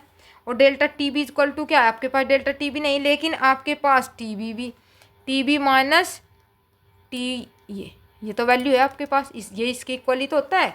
और इक्वल के बी की वैल्यू उसने दी हुई है 0.52 इंटू N2 वाला फॉर्मूला पूरा का पूरा, N2 मल्टीप्लाई, ये इसका फॉर्मूला खोल दो, N2 मल्टीप्लाई 1000 अपॉन किसका, WA। और WA क्या दिया हुआ है आपने, इसमें कितना दिया हुआ है WA बेटा, ये दिया हुआ है। N2 आपने अभी निकाला, वैल्यू पुट कर दो, टी बी नोट 0.52, N2 क्या निकाला अभी आपने, ऊपर से रख दो वैल्यू 0.2046 इंटू 1000, और अपॉन कितना था ये आपका 100 है भाई, हो गया ये 100। इससे जो कैलकुलेशन, और टी बी कितना है आपका, टी बी है 100 प्योर के लिए, रख दो पूरी की आगे की जो कैलकुलेशन कर दोगे, टी बी आपका निकल के आ जाएगा बेटा यहाँ पर 1.06, ये टी बी आ गया आपका, ठीक। अब 1.06 तो आपका टी बी आ गया। अब ये तो हो गया आपका टी बी। अब देखो बेटा, जहाँ इसे किसे में ऐड कर देते, जहाँ भी ये होता है किस में ऐड कर दो, किसे टी बी हो गए, ये कर दो आप T B equal to 100 plus 1.06, तो ये हो जाएगा 101 0.6 डिग्री। एक बात का ध्यान रखना बेटा, जहाँ भी आपको सॉल्यूशन का ये पॉइंट पूछ रहे हैं तो उसमें क्या कर सकते हो आप, उसमें 100 को क्या कर दो, प्लस कर दो। और 100 को प्लस करते ही देखो बेटा, अगर है TB तो 100 को प्लस कर दो 1, ये हो गया, ये वैल्यू थी 0.6, ये आपका आंसर आ जाएगा। कौन सा क्वेश्चन था बेटा ये? 33 हो गया, 101। अब है 34। अब 34 पे आ जाओ।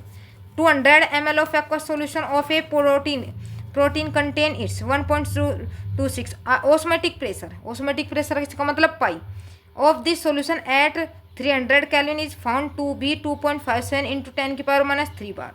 The molar mass of protein will be और इतना, ये है देखो मोलर मास दे दिया उसने। अब क्या पूछ रहा है, वो क्या पूछा है, the osmotic pressure of solution at found to the molar mass protein will be. अब देखो बेटा, अब क्या कह रहा है 34 वाला, देखो क्वेश्चन 34 में क्या कहता है क्वेश्चन वाला। अब 34 में कह रहा है कि हमें पता है कि PV इक्वल टू होता है NRT, पता है N इक्वल टू क्या होता है अपना, मास अपॉन मोलर मास, आपको पता है, इसकी जगह रख दो। PV equal to W upon M, और R और T सेम आपका। अब आपको क्या क्या क्या वैल्यू दी हुई है उसने, देखो अब ये हो गया आपका।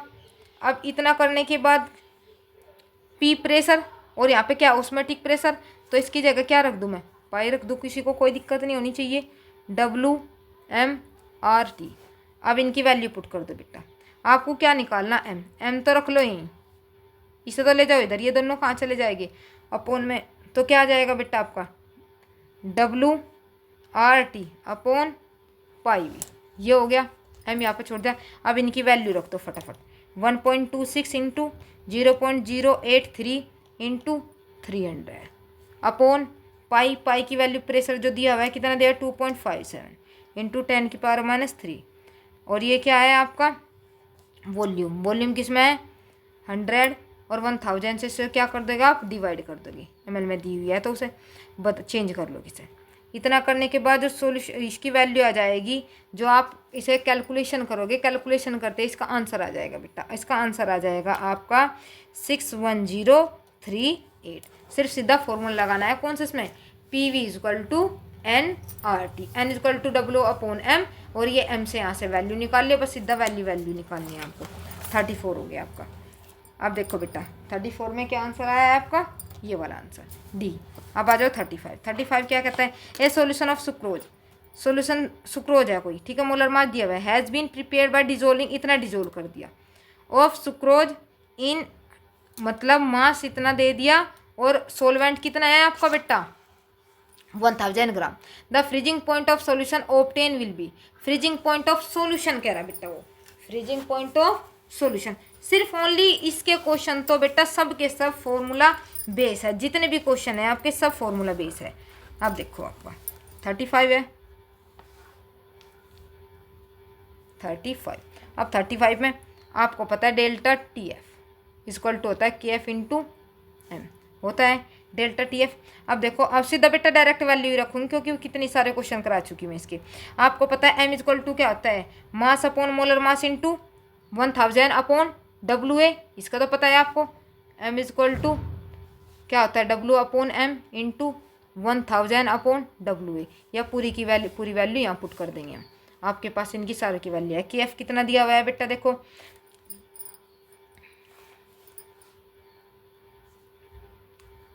क्या निकालना है, 35 था ना, 35 में क्या निकालना है, the freezing point of solution 35 लिखो।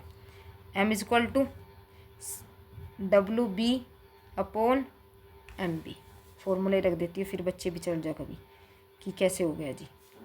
तो 68.5 इंटू 1000 आपके फॉर्मूले में है। मोलर मास कितना है 3, आपका इसका मोलर मास होता है 342 इंटू 1000। अब इसे इससे डिवाइड करोगे, इसका 68.5 आ गया आपका 342 M, ये क्या निकल कर आ गया आपका M आ गया। अब आपको चाहिए क्या, अब ये M निकाल लिया आपने, जिसमें मैं अब निकाल रखो delta TF equal to KF, आपके पास वैल्यू आई है कितनी 1.86, इंटू 68.5 34 क्या आ जाएगा 342। इससे जो कैलकुलेशन करके आएगा वो आएगा 0.372 डिग्री सेल्सियस। ये तो आ गया बेटा डेल्टा टी एफ। ये तो क्या निकाला आपने delta T F. Delta T F का फॉर्मूला होता है ये तो क्या है डेल्टा टी एफ। ये डेल्टा टी एफ वैल्यू आ गई। वो पूछ रहा है सॉल्यूशन, और सॉल्यूशन का क्या फॉर्मूला होता है आपका टी एफ। टी एफ को रिप्रेजेंट करते हैं इक्वल टू जीरो क्या है आपका वाटर का टी नोट होता है माइनस 0.372 डिग्री सेल्सियस, और इसमें से घटा के यही आपका आंसर आ जाएगा क्या 0.372, लेकिन माइनस में। जो डेल्टा टी एफ है सॉल्यूशन का जो आंसर है किस में आ जाएगा आपका माइनस में आंसर आ जाएगा। ठीक है, डेल्टा टी एफ निकाल लिया। डेल्टा टी एफ को इस फॉर्मूले में रख लिया। फॉर्मूला क्या होता है delta T F equal to T nought F minus delta T F. ये वैल्यू पुट कर दोगे। टी एफ क्या होता है आपका 0 होता है। वाटर का ये वैल्यू पुट कर दिया आपका टी एफ निकल के आ जाएगा। ठीक है, फिर ये तो हो गया। फिर है 36 क्या है the during osmosis flow the water through a semi permeable matter. सबको पता है फ्रॉम हायर लोअर कंसंट्रेशन। क्या होता है हायर लोअर कंसंट्रेशन। अब क्या पूछा है उसने सेमी पर ऑस्मोसिस हो गए। तो फिर है 37 पे आ जाओ बेटा। इसका तो आंसर फ्रॉम सॉल्यूशन हैविंग क्या हो जाएगा लोअर कंसंट्रेशन ओनली। अब 37 में क्या आ जाएगा आपका 37 में देखो 100 gram of non electrolyte solute. इतना हो गया। ये वेट दे दिया नॉन इलेक्ट्रोलाइट का। व्हाट डिजोल इतने ग्राम इतने में क्या है डिजोल है किसके benzene. If the freezing point of के एफ ऑफ बेंजीन इतना है तो freezing point of benzene will be lower.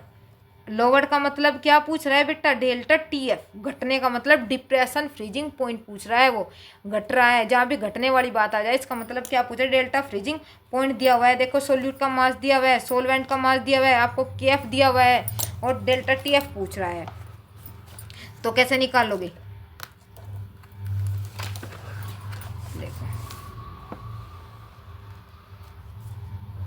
Delta T F क्या है आपका क्वेश्चन 37।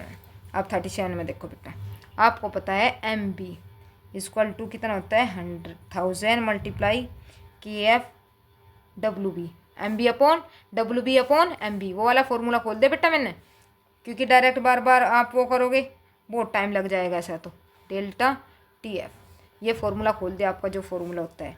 अब सीधी वैल्यू रख दो एम 250 दी हुई M B 1000 multiply 5.12 multiply 1 upon 51.2 delta T F. Delta T F निकालना आपको कर दो। सॉल्यूशन जो आ जाएगा डेल्टा टी एफ इधर और ये कहाँ चल जाएगा वहाँ पर delta T F equal to हो जाएगा आपका जो आंसर आ जाएगा 0.4 की आ जाएगा।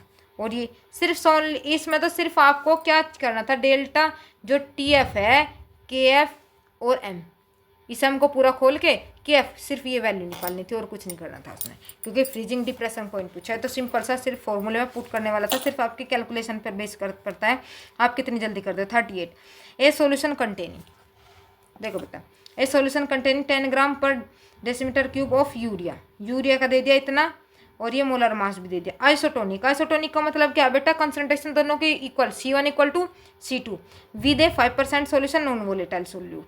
ठीक, जो दोनों की कंसंट्रेशन है सोल्यूट और सोलवेंट दोनों की क्या है इक्वल है। इसका मतलब C1 इक्वल टू C2 है। दो molecular mass of this non volatile solute. तो मोलिकुलर मास पूछ रहा है नॉन वोलेटाइल सोल्यूट का। दोनों फॉर्मूले इक्वल रख दो।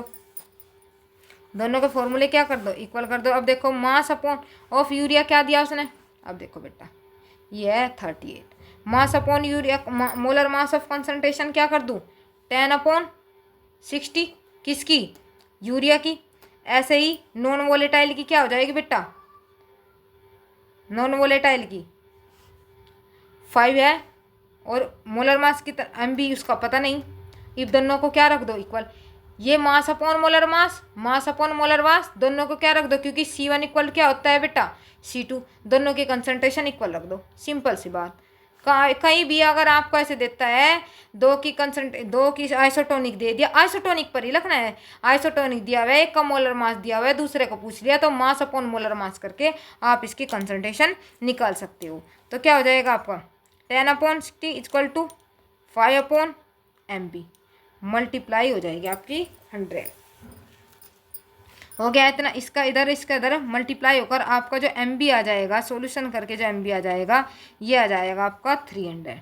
6 5 जा 30 आएगा, ये 0 से 0 कैंसिल हो जाएगी और ये मल्टीप्लाई हो जाएगी, तो ये क्या आ जाएगा 300।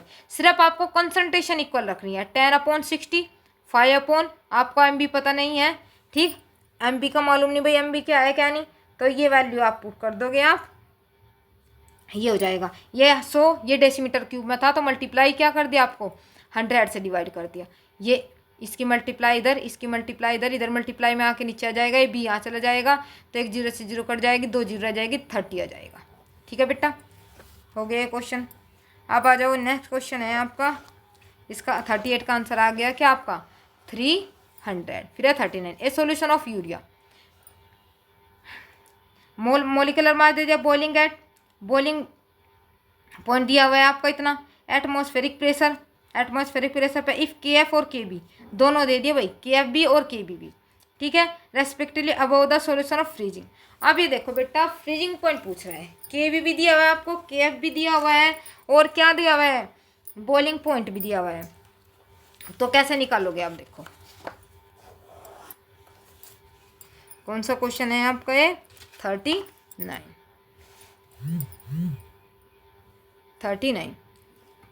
अब देखो बेटा 39 कैसे होगा, आपको पता है delta T F equal to होता है आपका के एफ एम, और डेल्टा टी बी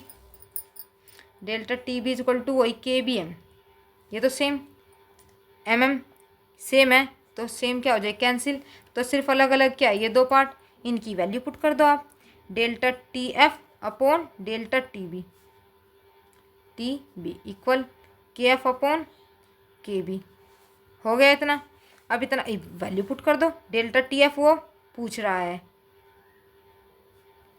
और उसने ये दी हुई है, ये सारी वैल्यू उसने दी हुई है आपको, अपॉन 0.512, हो गया इतना। डेल्टा टी एफ निकल जाए, इधर इसकी मल्टीप्लाई करो, देखो ये वैल्यू रख दी, इसकी इधर मल्टीप्लाई करोगे, ये इधर मल्टीप्लाई में जाएगा, फिर ये इधर इसके क्या चला जाएगा अपॉन में, ये इधर ले जाओगे 1.86 मल्टीप्लाई 0.18, इससे डिवाइड करोगे तो इसका जो ये निकल के आएगा आपका 0.654 आ जाएगा। ये आ गया आपका सॉल्यूशन फ्रीजिंग पॉइंट, ठीक है, जो आपका डिप्रेशन फ्रीजिंग पॉइंट हुआ है। और उसने पूछा किसका है, किसका पूछा हुआ है freezing point of urea in water, और इसके लिए आपको क्या करना पड़ेगा, delta T F equal to formula होता है T F naught minus delta T F naught आपको पता है वाटर क्या होता है 0, और माइनस सीधी इसकी वैल्यू रख दो 0.654, बस वैल्यू क्या आ जाएगी, सिर्फ इसकी वैल्यू के सामने माइनस लग जाएगा जो आपने डेल्टा टी एफ निकाला है, तो इसका आंसर आ जाएगा -654 माइनस के ये वाला वैल्यू, देखो बेटा है कहाँ गई ये वाला, ये आंसर आ जाएगा, इसका माइनस लग जाएगा इसमें। फिर next question, A solution contain non volatile solute of molecular mass m2, कोई सॉल्यूशन है इसमें नॉन वोलेटाइल है जिसका मोलिकुलर मास कितना है m2, which of the following can be use to calculate the molecular mass of solute in term of osmotic pressure. बेटा सीधा आपको जो pi equal to C R T है ना, सिर्फ वो फॉर्मूला खोलना है, पी वी इक्वल टू, सिर्फ आपको क्या खोलना है, आपको अभी ये फॉर्मूला बताया मैंने, pi V m2 upon capital M mass upon molar mass और RT, इसमें से किस फॉर्म में कह रहा है वो देखो, m बार निकालना, m बार नहीं बार इधर ले आओ, m2 इधर ले और दोनों कहाँ चले जाएंगे, small m2 upon pi V RT। अब यही फॉर्मूला ढूंढ लो, पाई वी RT, इस फॉर्मूले से सिर्फ m को ही तो इधर लेकर जाना है। अब देखो कौन सा फॉर्मूला है, C है, देखो m2 v वॉल्यूम पाई CRT, देखो हो जाएगा।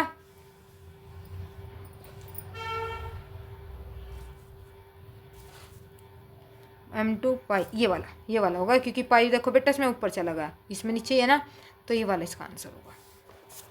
अब देखो 41, pure water can be obtain from a sea water, सबको पता है भाई, रिवर्स ओस्मोसिस, ये तो सिंपल सी बात है। From the colligative property of solution which one is the best method for the determination of the molecular weight of protein and polymer. अब देखो प्रोटीन और पॉलीमर, इसमें जो अच्छा मेथड होगा ऑस्मेटिक प्रेशर होता है प्रोटीन और पॉलीमर का डिटरमाइन करने के लिए। याद रखियो प्रोटीन और पॉलीमर के लिए ऑस्मेटिक प्रेशर, और जो अगर प्योर वाटर निकालना है ये तो बेटा रट्टा है, थ्योरी है रिवर्स ऑस्मोसिस। फिर 43 the vapour pressure of benzene at a certain temperature 6।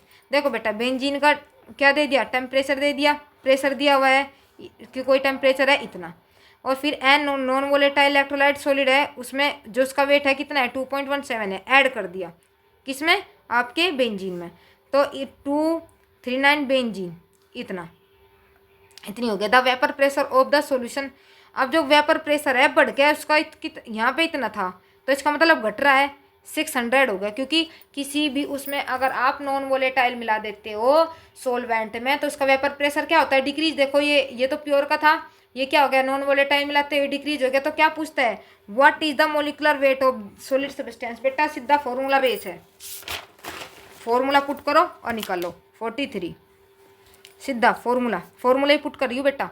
P note दिया हुआ है उसने, P S upon P naught, बहुत बार करा दी। क्या था, ये होता है mole fraction X B, formula खोल दो,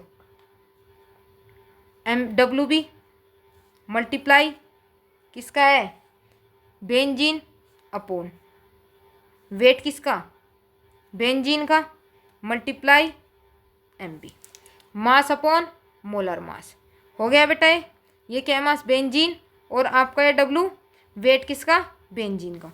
तो रख दो वैल्यू 640 माइनस 600, वैल्यू सब दी हुई है बेटा 640, और इक्वल क्या हो जाएगा, इनकी वैल्यू रख दो 2.175 दी हुई है, 78 दिया हुआ है, mass upon molar mass 39.08 into M B.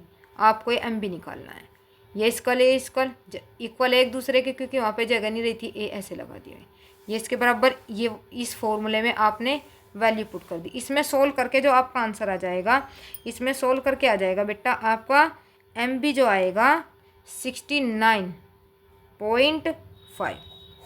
सिर्फ आपको पी नोट एस वाले में N2 अपॉन N1 वैल्यू होती है ना, N2 को खोल दो और N1 को खोल दो, ठीक है, ऐसे रख दो।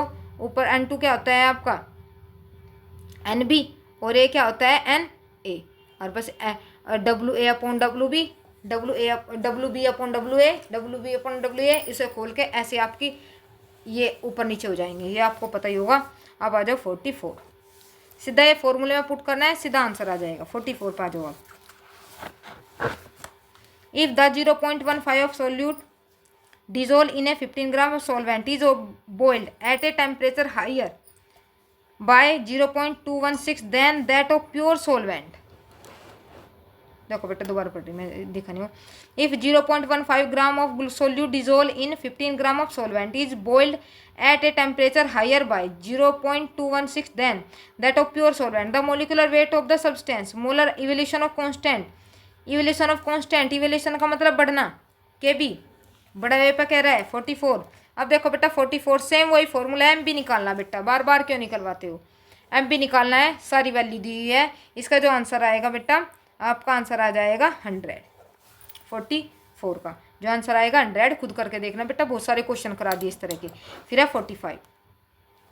45 में देखो क्या कह रहा है, 45 में कहता है a 5% solution cane sugar, molar mass दे दिया इतना। आइसोटोनिक, इसका मतलब देखो बेटा, आइसोटोनिक का मतलब है C1 equal to C2 with 1% of solution है substance X, the molecular mass X का पूछ रहा है, ठीक है।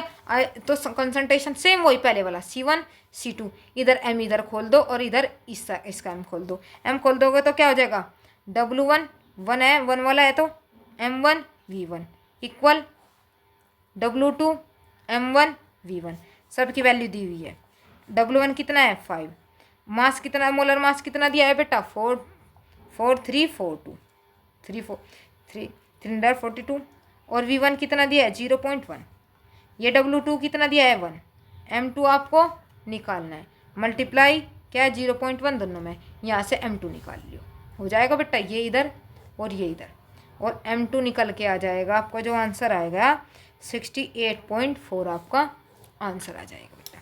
फिर है next question 46, the vapour pressure of solvent decrease by 10 mm of mercury when non volatile solute is added to the solvent. देखो बेटा वेपर प्रेशर ये कह रहा है कि इतना कम हो गया, क्या नॉन वोलेटाइल मिलाने पर। The mole fraction of the solute in the solution 0.2, जो मोल फ्रैक्शन है सोल्यूट का कितना है, इतना है। डिप्रेशन वाला भी है आपके पास, मोल फ्रैक्शन भी है। What should be the mole fraction of the solvent if the decrease the vapour pressure is, अगर 10 कम हुआ तो इतना मोल फ्रैक्शन है। अगर आपका मोल फ्रैक्शन क्या होगा अगर कितना डिक्रीज हो जाए वेपर प्रेशर बेटा, देखो 20 mm मरकरी का, तो इसके लिए इसमें क्या फॉर्मूला लगाओगे आप 46 का, क्या हो जाएगा आप देखो बेटा 46 यही सेम यही फॉर्मूला आपका P0 minus PS upon P0 equal to x2। ठीक, रख दो P0 माइनस P, उन्हें खुद ही कह दिया डिक्रीज, घटकर दोनों की वैल्यू जहाँ पर ऐसी दे दिया घटकर, इसका मतलब P0 माइनस PS कह दिया 10, और P0 कितना दिया है आपका बेटा, ये दिया नहीं।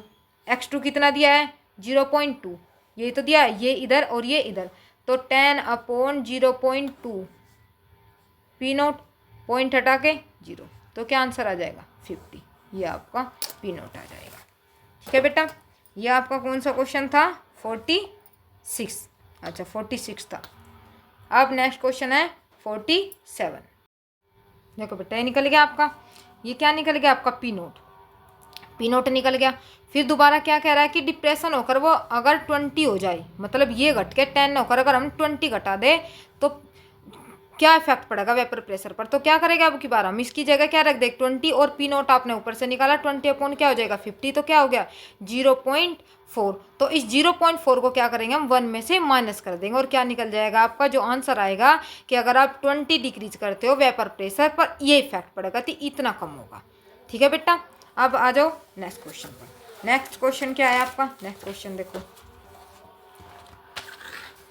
देखो क्या कह रहा है, the relation between osmotic pressure, ये हो गया 10 glucose 10 urea 10 sucrose dissolve to 50 ml of water. देखो बेटा मैंने ये क्वेश्चन पहले भी करा दिया। C1 क्या होता है आइसोटोनिक, आइसोटोनिक वाला इनकी क्या निकालो कंसंट्रेशन निकालो, कंसंट्रेशन बताई थी ना, देखो इसकी 50 ml है सारों में, तो मास अपॉन मोलर मास, मास अपॉन मोलर मास, मास अपॉन मोलर मास, और अपॉन 250 सारा कट हो जाएगा।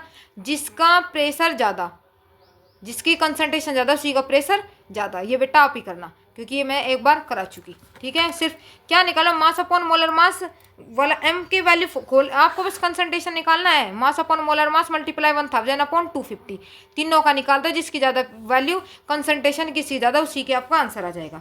फिर according to Dalton the law relating lowering vapour pressure is for a ideal solution equal. देखो बेटा क्या कहता है, ये कह रहा है कि according to Dalton law the relative lowering vapour pressure, relative lowering vapour pressure P0 minus PS upon P0 वाला होता है, for a solution is equal to, किसकी इक्वल होता है बेटा, mole fraction of solute, mole fraction of solvent, या mole fraction of mole of solute है mole of solvent, mole fraction of क्या किसका होता है बेटा N2 अपॉन N1, याद हो एक्स बी होता है ना, तो इसका क्या आ जाएगा जो आपका ये है, इसका जो आंसर आ जाएगा आपका मोल फ्रैक्शन ऑफ सोल्यूट।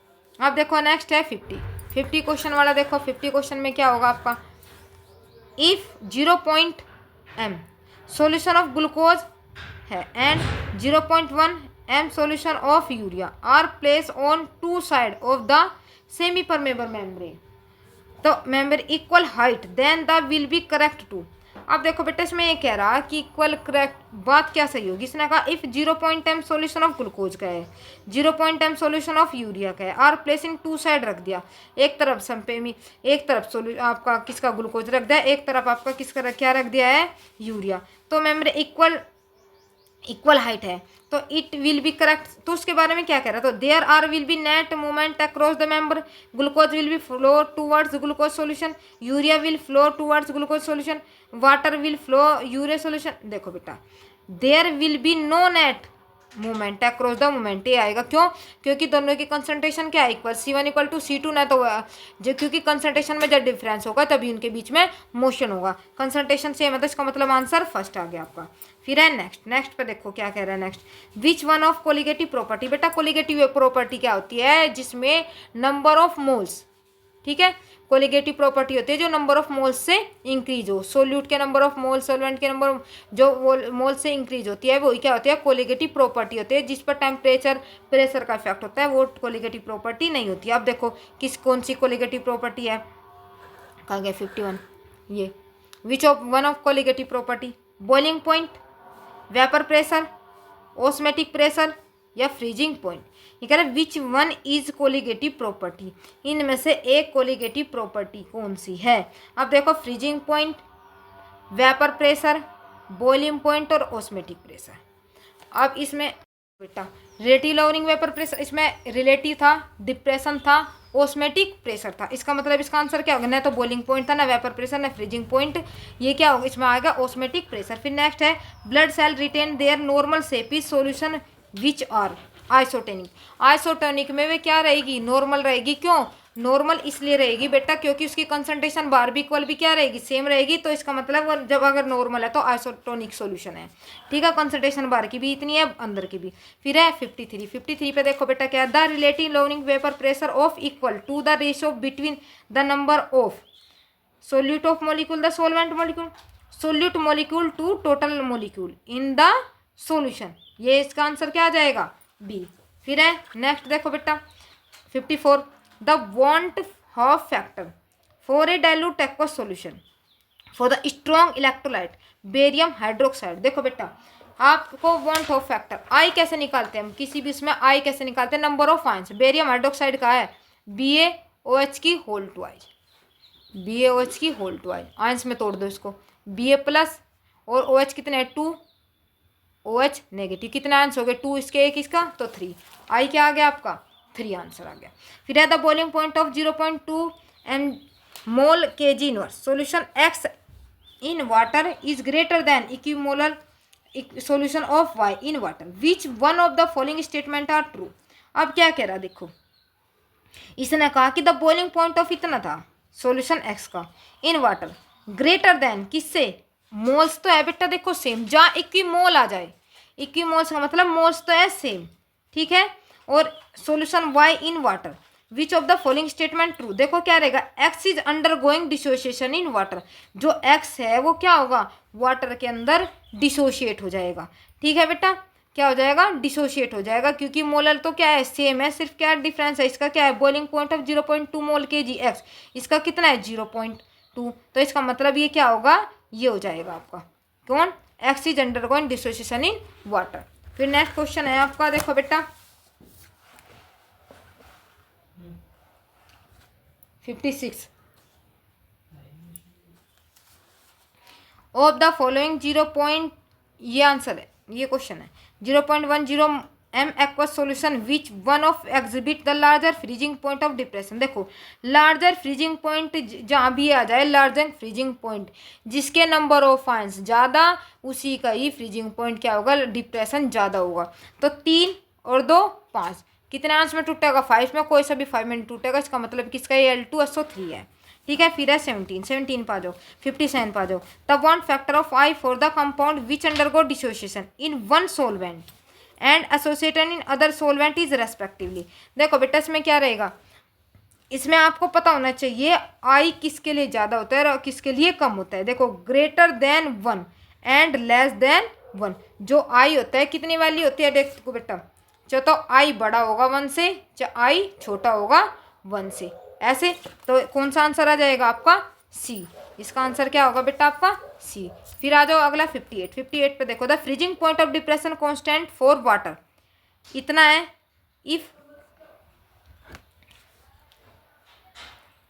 ये हो गया, इफ Na2 कितना है, इतना कितने में डिजोल्व हो रहा है, इतने में, ठीक है। H2 the freezing point of it change bye, जो फ्रीजिंग पॉइंट है वो चेंज हो गया, कितना इतना। कैलकुलेट वांट ऑफ फैक्टर किसके लिए, Na2SO4। देखो बेटा want of factor delta TF कौन सा फॉर्मूला लगाओगे, देखो फॉर्मूले वही है सेम, सिर्फ क्या अटैच हो जाएगा आपका I अटैच हो जाएगा, van't of factor I I into K F, और एम क्या होता है W B upon M B into 1000 upon M में वैल्यू रख दो सीधी पुट। तो क्या होती है डेल्टा टी एफ उसने दिया हुआ है कितना 3, इसमें से आई पहले ही क्या कर लूँ बाहर कर लूँ, ये निकाल लिया हमने आई, और अब कर दो इनकी वैल्यू पुट, सब की सब वैल्यू है आपकी। डेल्टा टी एफ कितना दिया हुआ है बेटा 3.82, एम बी कितना है 142.45 अपॉन क्या हो जाएगा आपका के एफ 1.86 इंटू 5 इंटू 1000, इससे जब डिवाइड करोगे वो आ जाएगा 2.63। बेटा जो क्वेश्चन है जब मैं क्वेश्चन दिखाती हूँ उसका वहीं स्क्रीनशॉट ले लिया करो, वहीं पर रोक कर सारी वैल्यू लिख लिया करो। अगर मैं बेटा एक एक वैल्यू लिखूंगी क्या दिया है क्या नहीं, बहुत लंबी वीडियो हो जाएगी। आप देखो मैंने आपको क्वेश्चन समझा दिया, आप फिर दोबारा उसको देखना वीडियो को, और फिर अपने आप करके उसमें से ये देखना क्या गिवन है, फिर वैल्यू पुट करना और फिर निकालना। ठीक है बेटा, ये हो गया आपका 58। अब फिर नेक्स्ट क्वेश्चन है 59। 59 में क्या कह रहा है, इसका आंसर क्या आ गया बेटा 2.6, इसका मतलब ये आंसर आ गया। फिर है next question, a 0.1 molar aqueous solution of a weak acid is 30% ionise. 30% ionise का मतलब ये दे दिया बेटा आपको अल्फा, और वीक के लिए होता है बेटा I is equal to 1 plus alpha. याद रखना जहाँ भी वीक इलेक्ट्रोलाइट आ जाए, जहाँ वीक आ जाए वहाँ होता है आपका I equal to 1 plus alpha, और जो 30% में दिए रखते हैं ना इसका मतलब है 30/100, ये दिया हुआ है आपको अल्फा जो परसेंट में आ जाए। तो क्या आ जाएगा अल्फा आ जाएगा 0.3, और इसमें जोड़ दो आप 1 प्लस 0.3, तो क्या आ जाएगा 1.3। बस कौन सा क्वेश्चन था बेटा, तेरे क्वेश्चन नहीं भूल गई तो भाई, हाँ 59 ये था ना। तो अल्फा की वैल्यू तो आ गई आपकी, अल्फा की वैल्यू निकाल दिया मैंने 1.3, और क्या पूछ आई की वैल्यू आ गई, पूछ क्या रहा है वो calculate the want of factor Na2SO4, Na2SO4 के लिए पूछ रहा है। और क्या पूछा था freezing point of depression constant for इतना, फ्रीजिंग पॉइंट दे दे इतना, डिजोल्व इन इतना, change bye want calculate the want of factor I तो आपका यहाँ से निकलेगा 1.3, तो डेल्टा टी एफ में क्या रख दोगे आप वैल्यू रख दोगे, फ्रीजिंग पॉइंट ऑफ सॉल्यूशन निकल जाएगा आपका यहाँ से। ठीक है निकाल लोगे, सिंपल है, वैल्यू पुट करनी है। 59 देखो, 59 तो हो गए, 60 देखो, an aqueous solution of 1 molar in K I which change in cause the vapour pressure of solution. क्या डालने पर होगा देखो बेटा, addition of water to an aqueous solution of K I डालते ही इसमें क्या हो जाएगा, जो डिक्रीज है जो वेपर प्रेशर है वो क्या होगा, वो इंक्रीज हो जाएगा इन द अदर 3 ऑप्शन से। उसमें क्या हो रहा इलेक्ट्रोलाइट अंडरगोज आयनाइज, तो इसमें क्या आ जाएगा बेटा के आई, addition of K I molar, इसका आंसर आ जाएगा आपका ये। फिर है 61 पे देख लो बेटा क्या है 61, इतनी वैल्यू दी हुई है aqueous solution of ionic compound, ये आयनिक कंपाउंड है फ्रीजर, इतने पे फ्रीज होगा, number of moles ion which 1 mole of ionic compound produce being in dissolving water. Moles ion पूछना है, देखो मोल्स आयन में क्या करना बेटा सिर्फ आई कहाँ से निकाल लोगे नंबर ऑफ आयन से, ठीक 1 प्लस आई इक्वल टू होता है 1 प्लस अल्फा, और अल्फा कितना दिया हुआ है इसने aqueous solution of ionic compound इतना, freezing point, number of moles of ions which 1 mole of ionic compound produce being the dissolved in the water। अब देखो बेटा क्या कैसे फॉर्मूला लगाओगे इसमें, जो अल्फा हो जाता है आपका 1 प्लस 1.2, ये तो हो जाएगी इसकी वैल्यू, फिर 1.2 जो इसका आंसर आ जाएगा 0.2 इसकी वैल्यू है 0.2, तो जब इसका आंसर आ जाएगा इसके निकल delta T F I K F. देखो कैसे करोगे आप इसको, देखो 0.2 ये वैल्यू दी हुई है ना, तो 1 प्लस क्या हो जाएगा 0.2 में ऐड कर दोगे, 0.2 में ऐड करते ही क्या हो जाएगा आपका 1.2 आ जाएगा, और डेल्टा टी एफ वाला फॉर्मूला लगा देना। ठीक है फिर है 62 में क्या है बेटा 0.5 molar aqueous solution of weak acid, weak acid वो बेटा 1 प्लस अल्फा, मैंने बता दिया है क्या होता है वीक एसिड इज 20%, 20% का मतलब 20/100, तो अल्फा की वैल्यू आएगी 0.2 आयनाइज इफ के एफ 4 इतना। ठीक है लोवरिंग फ्रीजिंग पॉइंट पूछ रहे हैं, लोवरिंग फ्रीजिंग पॉइंट में क्या कर दोगे बेटा ये formula delta T F equal to I K F M, के एफ दिया हुआ है, क्या कर लोगे आई अल्फा के हेल्प से निकाल लोगे आप यहाँ से, और डेल्टा टी एफ निकाल लेना। ठीक है, फिर है 63, विच of the following 0.10 aqueous solution will have the lowest freezing point. देखो बेटा, लोवेस्ट फ्रीजिंग पॉइंट मैंने ऊपर भी क्वेश्चन बताया, जिसके जितने ज़्यादा आयन उसका इतना ज़्यादा लोवेस्ट फ्रीजिंग पॉइंट होगा। ठीक है, अब है 64, which of the following salt है same value of van't of factor. जितनी इसकी वैल्यू इतनी इनमें से होनी चाहिए। देखो 3 तो ये हो गया और एक पूरा का पूरा कंप्लीट ये हो गया। कितने आयंस हो गए? 4। तो देखो 3 तो इसके आंस और एक ये 4, इसमें इसके इक्वल आंस होंगे। ठीक है, फिर है 65 पे देखो बेटा, at 25 degree Celsius the highest osmotic pressure is exhibited by 0.5 m solution of. अब देखो बेटा, जो जितना ज़्यादा आयनाइज होगा वो इतना ही ज़्यादा क्या होगा, इसके हाईएस्ट ऑस्मोटिक प्रेशर होगा। देखो कितने आंस है, Cl2 3, तो इसका मतलब ये answer. Which of the following aqueous solution has minimum freezing point. अब मिनिमम फ्रीजिंग पॉइंट किसका होगा बेटा? NaCl आपने पढ़ रखा है भाई। NaCl क्या होता है, एंटी फ्रीज का भी काम करता है। सबसे जो फ्रीजिंग पॉइंट होगा आपका 0.01 NaCl होगा, क्योंकि I इक्वल टू क्या है इसका 2, तो I इक्वल टू 2 है और कंसनट्रेशन क्या कर हो जाएगी इसकी 0.02, तो मैक्सिमम, तो ये फिर क्या आ जाएगा, इसका जो फ्रीजिंग पॉइंट होगा वो मिनिमम आ जाएगा। यह हो गया आपका 66। ये बेटा आपके क्वेश्चन हो गए आपके पूरे के पूरे, जो कि अब तक के 36 साल 36 ईयर तक अब तक जितने भी क्वेश्चन आपके नीट में आ चुके हैं। ठीक है बेटा, अब ये क्वेश्चन करना, जो क्वेश्चन ना समझ में आए बीच में क्वेश्चन नंबर डाल देना कमेंट में। बेटा बहुत मेहनत से आपके लिए सिंपल सी ट्रिक करके बनाए, स्पीड में से लेकर आया है, क्योंकि कम टाइम में, क्योंकि आपसे आता तो बहुत कुछ है, सिर्फ आपको तरीका चाहिए करने के लिए। बस यही कहना चाहूँगी, अच्छे से तैयारी करो अपना, और मैं चैप्टर वाइज आपके ऐसे ही क्वेश्चन लेकर आती रहूँगी। बेटा अच्छे लगे तो प्लीज़ लाइक और सब्सक्राइब और शेयर ज़रूर करना। ठीक है बेटा, थैंक यू।